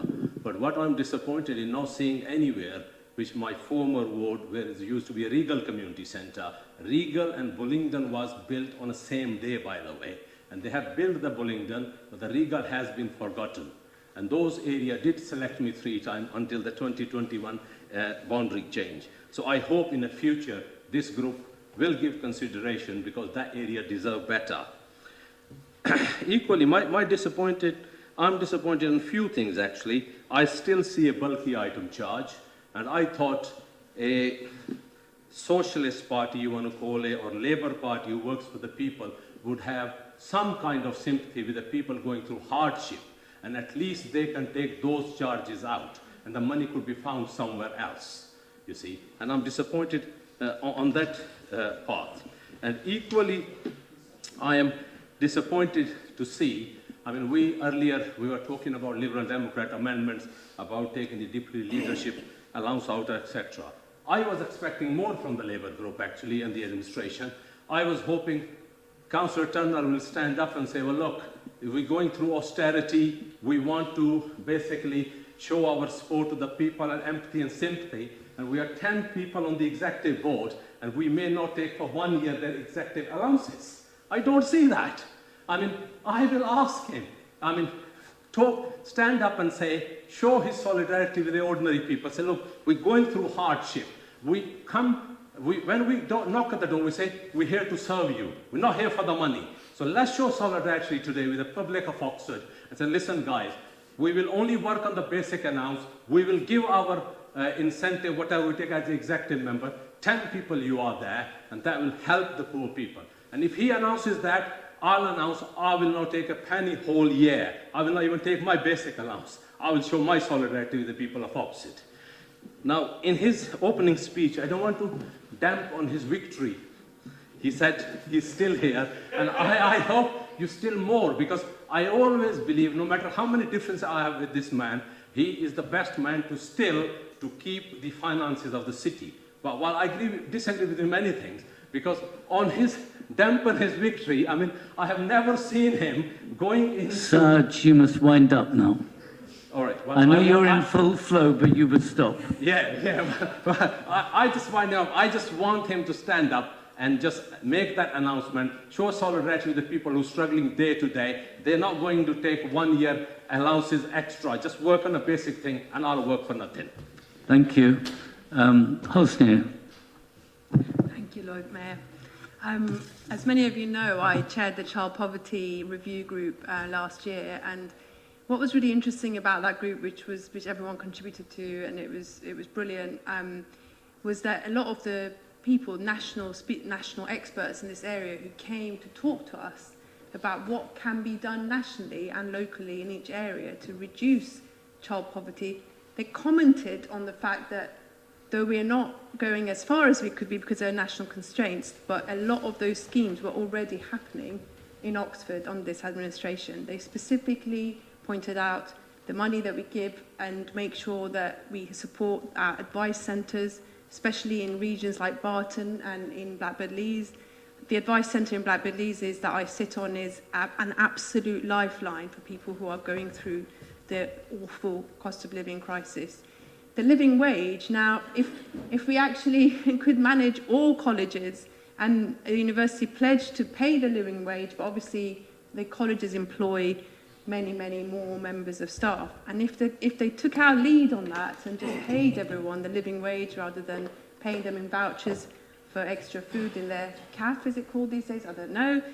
That would go even further. On building houses, they commented on the fact that we have been building houses, and that I have so many examples from Blackbird Leys of families who had really struggled in small spaces, who have been rehoused, and honestly, the joy on people's faces, the relief that they feel because they are able to be in an environment that their son and daughters don't have to share cramped, awful spaces with one child who's got psychological disturbances and cannot be in the same room as the other child. It's just really great to see. And the council tax reduction scheme. I actually clearly I hope that a national Labour government would actually make sure that this applies across the board, so it's not something that particular councils do and others don't. But families, when they talk about the anxiety of making ends meet day to day and saying that going to the advice centre, realising that they're entitled to the council tax reduction scheme and at least it's one less thing and they can sleep better at night, I really think that that is, makes our job and what we do really worthwhile.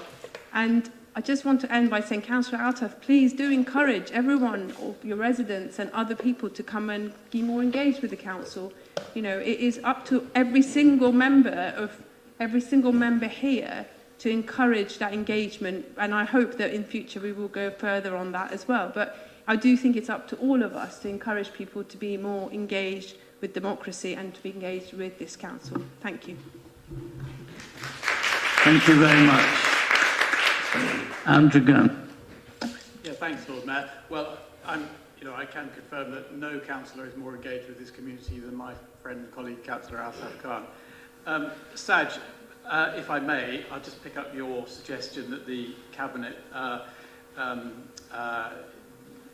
withdraw from taking their salary. I think that's unfair. It's taking a view on other people's financial circumstances, and I don't think that's appropriate.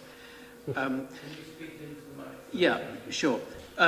Yes, let's just think a little bit about the background to what we're talking about here. We've heard a great deal about housing and about social housing, but I don't know whether other colleagues around the chamber have noticed, as I have, that all the references have been to social housing that is going to be built in the next 3 years, 5 years, 10 years. Did members read the recent report, was reported nationally and in the local paper, that the number, the actual total raw number of social housing units in Oxford has actually gone down in the last 10 years. That is the record of this administration, and we're probably going to be told that's all due to the Thatcherite right of buy, which of course Labour governments could have repealed but didn't. But it's not just because of that, it's because quite a large number of those homes were demolished. And again, we'll probably be told that was outside the council's control, but it's not just because of that. Social housing units were demolished when the Westgate Centre was built. I don't know whether the new Labour councillors were told that by their senior colleagues. That is the record of your administration. And I was on the planning committee at the time when we were told that the intention was that those units would be re-provided. For example, at Oxpens, couldn't be a binding planning condition. Of course, it was a different scheme, but no sign of that happening. That is the actual record. Nobody has mentioned QL in the context of this budget. What is it, 2.2 million, I think? Nobody has mentioned the fact that the housing company is 1.8 million in the wrong side of its budget on council house repairs. Also, Lord Mayor, it's notable what is not in this budget. We've heard quite a lot from Labour councillors about public transport, about bus services, absolutely vital to the people of our city and our county. Well, you know how you save a bus service that has just tipped the wrong side of viability? You pay. That's what you do. You get into your meeting and you say, look, back me on this. This matters. I insist that we put some money behind what we are saying here. And there are lots of organisations around this county that have made really imaginative schemes to do that. Community transport, both our universities, even Le Manoir aux Quatre Saisons. Oxford City Council, no. There's nothing in about dealing with problems around tourism, never mind supporting experience. Can you wind up, please? What about tourist coaches? What about the city centre? Why didn't the long-awaited action plan have a budget and KPIs behind it? And, Lord Mayor, we've heard a lot about... Please wind up. We've heard a lot about what we are told is the policy of the Liberal Democrats on housing. Well, I've said many times in this chamber that this council could and should have built more social housing at Oxford North and at Oxpens and in other places. Thank you very much. I think that's it. You've had your time. Thank you. I was enjoying myself. I gather. Nigel. Yeah, I enjoyed Councillor Malik's knockabout speech, but I just like to put on the record just a couple of facts in relation to bulky waste and garden waste. You rather implied that there was no concession for people who were on benefits. Just for the record, The costs in relation to bulky waste are 50% for those people on benefits, housing benefit or a universal credit or whatever. And in this budget, in relation to garden waste, while the cost of garden waste collections will go up a little bit as a whole across the year, the cost for those people on benefits remains the same. So I just think for the record, factually, we should acknowledge that. Thank you. Thank you. Are there any other contributions, or otherwise we may invite the Deputy Lord Mayor. My apologies, it'll be quick. Thanks again to Ed, the Cabinet, all the backbenchers of what we've done today for this budget. This budget, it always has been about people, communities and making a difference, and I thank you for that. Everything that we've done about supporting the homelessness, about the community centres, the various grant programmes, the council tax relief and the health and well-being of all our residents. So thank you very much. Thank you, nice and brief. I see no more, so Ed, would you like to, you've already... Didn't Chewy speak? Oh, you've reserved his right. Sorry, I know you've spoken once or twice. Go, okay, Chewy. Thank you very much, your Lord Mayor. Firstly, I just want to thank the officers for the work that they have done, and the Cabinet, the Labour Group. I think this is wonderful to see this administration budget going forward, and I recommend the whole Council to vote for it. I would also want to share Councillor Maliki's suggestion about Ed. I think he's the best man to lead the Council on the finance issues. He's been doing this for many years, Ed. Thank you. A lot of people have spoken positively about what this administration budget is going to provide, but I would just want to add more examples, especially the help we are giving to lower income families, and this is in relation to leisure services and swimming pool. We will continue to fund the discounted rates at Oxford 3 leisure centres, ice rink and outdoor swimming pool. We will continue to fund free swimming for those aged 16 and under at Oxford 4 swimming pools, free access to leisure centres for those experiencing homelessness, free youth clubs, sports session and some activities. We also continue to fund low-cost activities at the city centre, City Council's 19 community centres across Oxford. I'm also proud to announce that we will continue to fund free and low-cost activities, including fitness sessions for mums, older people, and those with diabetes as part of the Go Active program. I also want to just point out and thank both our opposition there, especially Chris and the other Chris Jarvis, for working with me on the thriving strategy and the futures of leisure services. We acknowledge that this is an important work of the council, and we are going to continue providing those services, especially that the government has made the U-turn to withdraw the support grant for the leisure services and swimming pools. Thank you very much. I would recommend the council to vote for this budget. Thank you. Thank you very much. Sorry, I forgot. I know you have spoken before. Ed.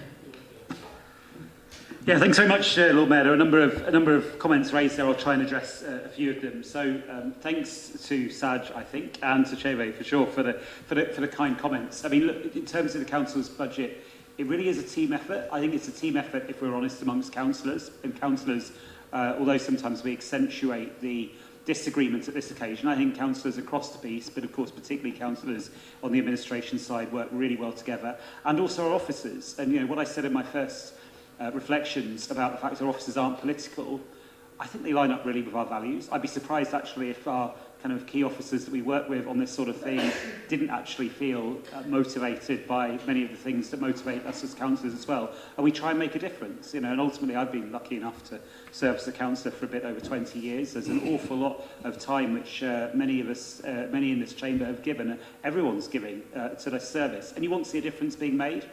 And I think Hosnia put it really, really well when she reflected on how people look when they take on a new council home. It's that sort of thing. It's that sort of moment when you think, yes, we've actually made a difference. This wouldn't necessarily be here if we hadn't voted for it in a budget, or indeed, even a planning committee, that sort of thing. So, we do want to make a difference, and it's a team effort. A couple of specific points. Councillor Altaf Khan alluded to the empty public gallery. I had a quick look. There are 7 people watching the YouTube feed, living life on the edge, and then concluded from that people have lost interest in us. I mean, I remain quite a boring person, but 30-odd Labour councillors suggests the appetite for the electorate in us is not diminished. And I'll save unkind comments about other political parties for now. Councillor Smoten referred to a number of our savings proposals, didn't like them, thought we should have gone further in reducing communications. On the turnover saving point specifically, what we're simply, I think, trying to do is capture a realistic assessment of likely staff turnover and our likely costs, so that then we can plan our budget effectively. Nothing more than that. Sajid asked about the Regal Community Centre. Quite true, no comprehensive plans there, but of course all of our community centres potentially benefit from our funding for planned maintenance. We've also got a new condition survey going on as well. So we will try and meet the needs of all of our community centres. There are a number of comments, Linda talking particularly about housing, Mark talking about the spirit behind the budget, Cheve talking about leisure, which brought together really well what I think the budget is trying to do. I know there's been confected disagreement tonight. I know we've talked about the multi-purpose funds that some members have been trying to create. You have 10 seconds now. Absolutely. Let's just for a moment, just give it a whirl, try and focus on the thing which I think we all agree on, trying to make Oxford a better, fairer, more equal place to live. And I think we can make some steps in that direction by agreeing this budget. I'd like us to support it. Thank you very much. Now, I think, this is actually a named vote. So, is it you, Alice? You're going to take us through. So can you please state whether you're for, against or abstain when I call your name, please? Councillor Fry. For. Councillor Ligo. For. Councillor Rowley. For. Councillor Altaf Khan. Councillor Chapman. For. Councillor Clarkson. For. Councillor Coyne. For. Councillor Diggins. Councillor Jafari Marbini. Councillor Dunn. Councillor Fairweather. Councillor Gant. Abstain. Councillor Goddard. Abstain. Councillor Hall. For. Councillor Hollingsworth. For. Councillor Humberston. For. Councillor Hunt. For. Councillor Jarvis. Abstain. Councillor Kerr. Councillor Landon. Oh, no, he's not here. Councillor Malik. For. Councillor Morris. Councillor Moneyman. Councillor Mundy. For. Councillor Monkonge. For. Councillor Pegg. Councillor Railton. Councillor Rawl. Councillor Raymond. Councillor Sanderson. Councillor Smith. Councillor Smoten. Councillor Thomas. Councillor Turner. Councillor Upton. Councillor Waite. Councillor Walcott.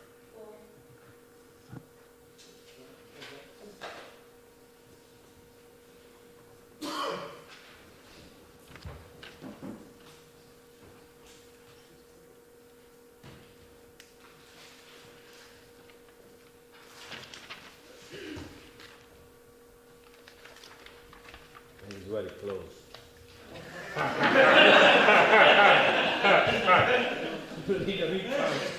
That's carried with 24 for and 12 abstentions. Thank you very much. Well done. Now, this is very much Ed's show, so it's going to be the council tax for 2023-24. Please, will you introduce it? I believe Councillor Monkonge is again the part of the double act. Thank you very much. So, Ed. Yeah, thanks. No, it's got worse because there's a couple of ones later Susan would have been doing, but she's not here. I wonder if she's one of the 7 YouTube viewers. You know, who knows? Anyway, the council tax we levy and the recommendations here flow from what we have just agreed, so it'd be a shame not to support them. And thank goodness Eric Pickles kindly gave us the requirement to have a named vote on this as well. What a waste of time. I'd like to move it.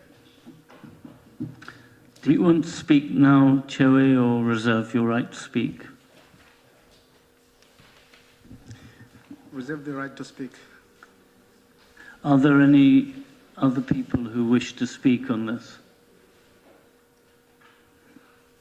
If not, would you like to speak now or then turn it over to Ed? I support this report. Ed, would you like to sum up before we have the recorded vote? No, thanks a lot. So now let's proceed again through the alphabetical order. So again, if you could state whether you're for, against or abstain. Councillor Fry. For. Councillor Ligo. For. Councillor Rowley. For. Councillor Chapman. For. Councillor Clarkson. For. Councillor Coyne. For. Councillor Diggins. For. Councillor Jafari Marbini. For. Councillor Dunn. For. Councillor Fairweather. For. Councillor Gant. For. Councillor Goddard. For. Councillor Hall. For. Councillor Hollingsworth. For. Councillor Humberston. For. Councillor Hunt. For. Councillor Jarvis. For. Councillor Kerr. Councillor Malik. For. Councillor Morris. For. Councillor Muddyman. Councillor Mundy. Councillor Monconge. Councillor Pegg.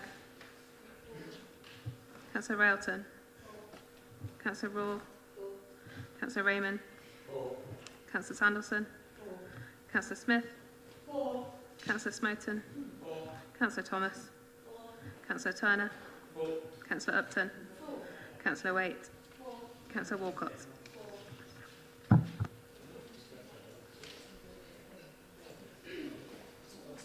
Altaf Khan, you... Yeah, is that my vote not required? You're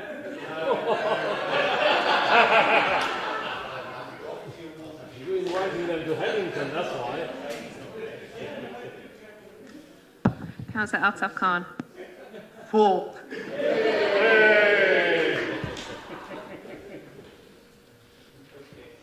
Thank you very much. So now, again, we have Ed on Treasury Management Strategy. Do we have a seconder? Is it Councillor Monconge? And please note there's a minor typo in recommendation 2, which should say 2324, not 2323, in case you were puzzled. Okay, over to you, Ed. Thanks very much, Lord Mayor. So this sets out the Treasury Management Strategy for the forthcoming year. Again, it flows into the budget that we've just agreed. There are a few changes in here, a lot of which are to do with the interface with our companies and so on.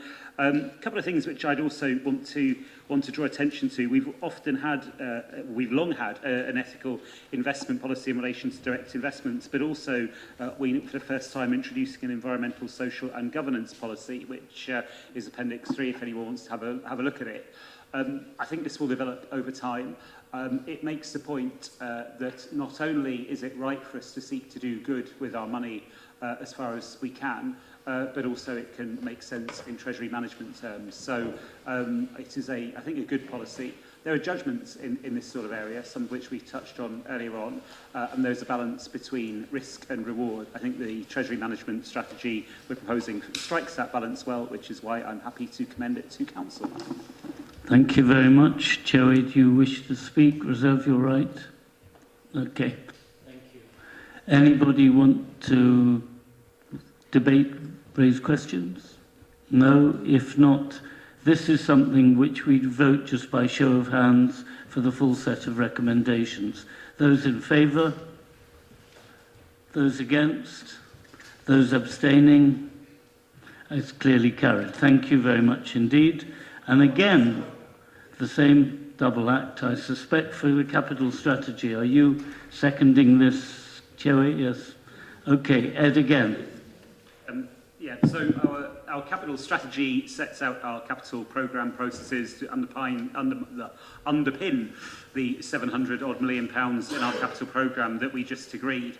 And I think the strategy does a good job in giving us processes where we have real assurance around cost control, making sure projects are well worked through and so on. As we've often reflected, the other part of the game is then making sure that we set a realistic timescale. Things can clearly be blown off course. I think that is more likely because of the high level of inflation, meaning that sometimes you need to go back and reappraise projects. Sometimes something which you would have gone for at a particular cost, when you add 10% onto that cost, you wouldn't necessarily pursue in the same way. So, of course, there can be delays, but we need to try to minimise those. I think the capital strategy will do a good job for us. We will clearly need to continue to monitor capital expenditure in relation to our companies, of course, loans to our companies. We talked about that also in relation to costs of building works and materials. Notwithstanding the need for constant review, I commend it to Council. Thank you very much. Joey, do you want to say anything? Anyone else want to make a comment? I assume, Ed, you do not need to sum up. So again, by a show of hands, those in favour? Against? Abstain? Again, it is carried. Thank you very much. And we now turn to item 13, report of the Independent Remuneration Panel and Draft Councillors' Allowances Scheme for 2023 to 27. In the leader's absence, again, Ed is going to kick off. Do we have a seconder for this? Okay, again, Councillor Munkonge. Okay, Ed. Thanks very much. I have to say I don't enjoy debating members' allowances. I don't think anyone here does, because it feels a bit awkward that we end up setting our own level of remuneration. And there are often debates about whether it's right. I think there are balances to be struck between about affordability, but also about whether people can afford to spare the time to be councillors. I do think it's very helpful that we have an independent panel to assist us with that, and I'm grateful, and I think we all are, to the panel for taking the time to meet and to come to think hard, I think, to look at comparator authorities and to put forward some fair and balanced recommendations. I didn't respond earlier to Saj's suggestions, which might have been slightly tongue-in-cheek, about people foregoing their allowances. I mean, just a couple of points on that. One is, I think in the eyes of the public, it makes a lot of sense to have these independent reports. And we ought to be really careful about worksmithing them ourselves and saying, we'll put this one up a bit, we'll put this one down a bit. I know, the Liberal Democrats give it a go every year with the second deputy leader, but we've got an independent view here, and really, unless there's a good reason, it strikes me we ought to be going with that, and that's what the public would be expecting. Secondly, it's actually not unknown for people to decide to forego an allowance because they don't need it. I am glad that when people do that, they tend not to make a song and dance about it. The reason being that you can then end up in a position where other people feel like they ought to be doing the same thing, but perhaps they can't afford it. And you get kind of performative giving away of allowances. That is then a political advantage potentially to councillors who don't need the money. Yeah, I mean, they can say, I didn't take it, I'm a special person. But in fact, it might be that that councillor just happens to be better off. Or alternatively, there's a councillor that really does need the money, but then they get some sort of peer group pressure saying that they oughtn't to take it, and they end up in hardship as a result. So I think that's why, as individuals, we shouldn't be unilaterally turning away from turning down allowances and then kind of publicising it. Whether people choose to take the money is up to them, and it's why I think it makes a lot of sense to go with the independent recommendations, which here are well thought through. Just one other comment. Clearly, this is an increase, albeit one substantially below the level of inflation. And it's different to the increase with our staff. Of course, in the case of our staff, there's been a cost of living payment as part of our supplement to the local pay deal. It doesn't work to offer that sort of one-off non-consolidated payment to councillors. It'd be outside the framework of the independent remuneration panel. So I think necessarily this time allowances have to be treated slightly differently to staff pay, even though generally moving the two up at the same level is a sensible thing to do. With that, I commend the report to Council. Thank you very much. Do you want to say anything right now, Joey? No? Anybody want to speak on this? or we're going at wonderful speed. May we, if there are no other comments, would you like to sum up, Ed? It was a great speech in the debate just now, wasn't it? No, nothing at all, nothing at all to add, Lord Mayor. Thank you very much. So again, we'll take a vote. Those in favour? I think it's unanimous. So thank you all very much. We've gone much quicker than I think many budget meetings do. We have also avoided, sorry, I'm going to be told something else. We've avoided the need to have a contingency meeting on the 27th, so many congratulations. So our next full council meeting is still the one in the diary on the 20th of March. So I don't think there are any items which are confidential or anything. So I thank you all very much indeed.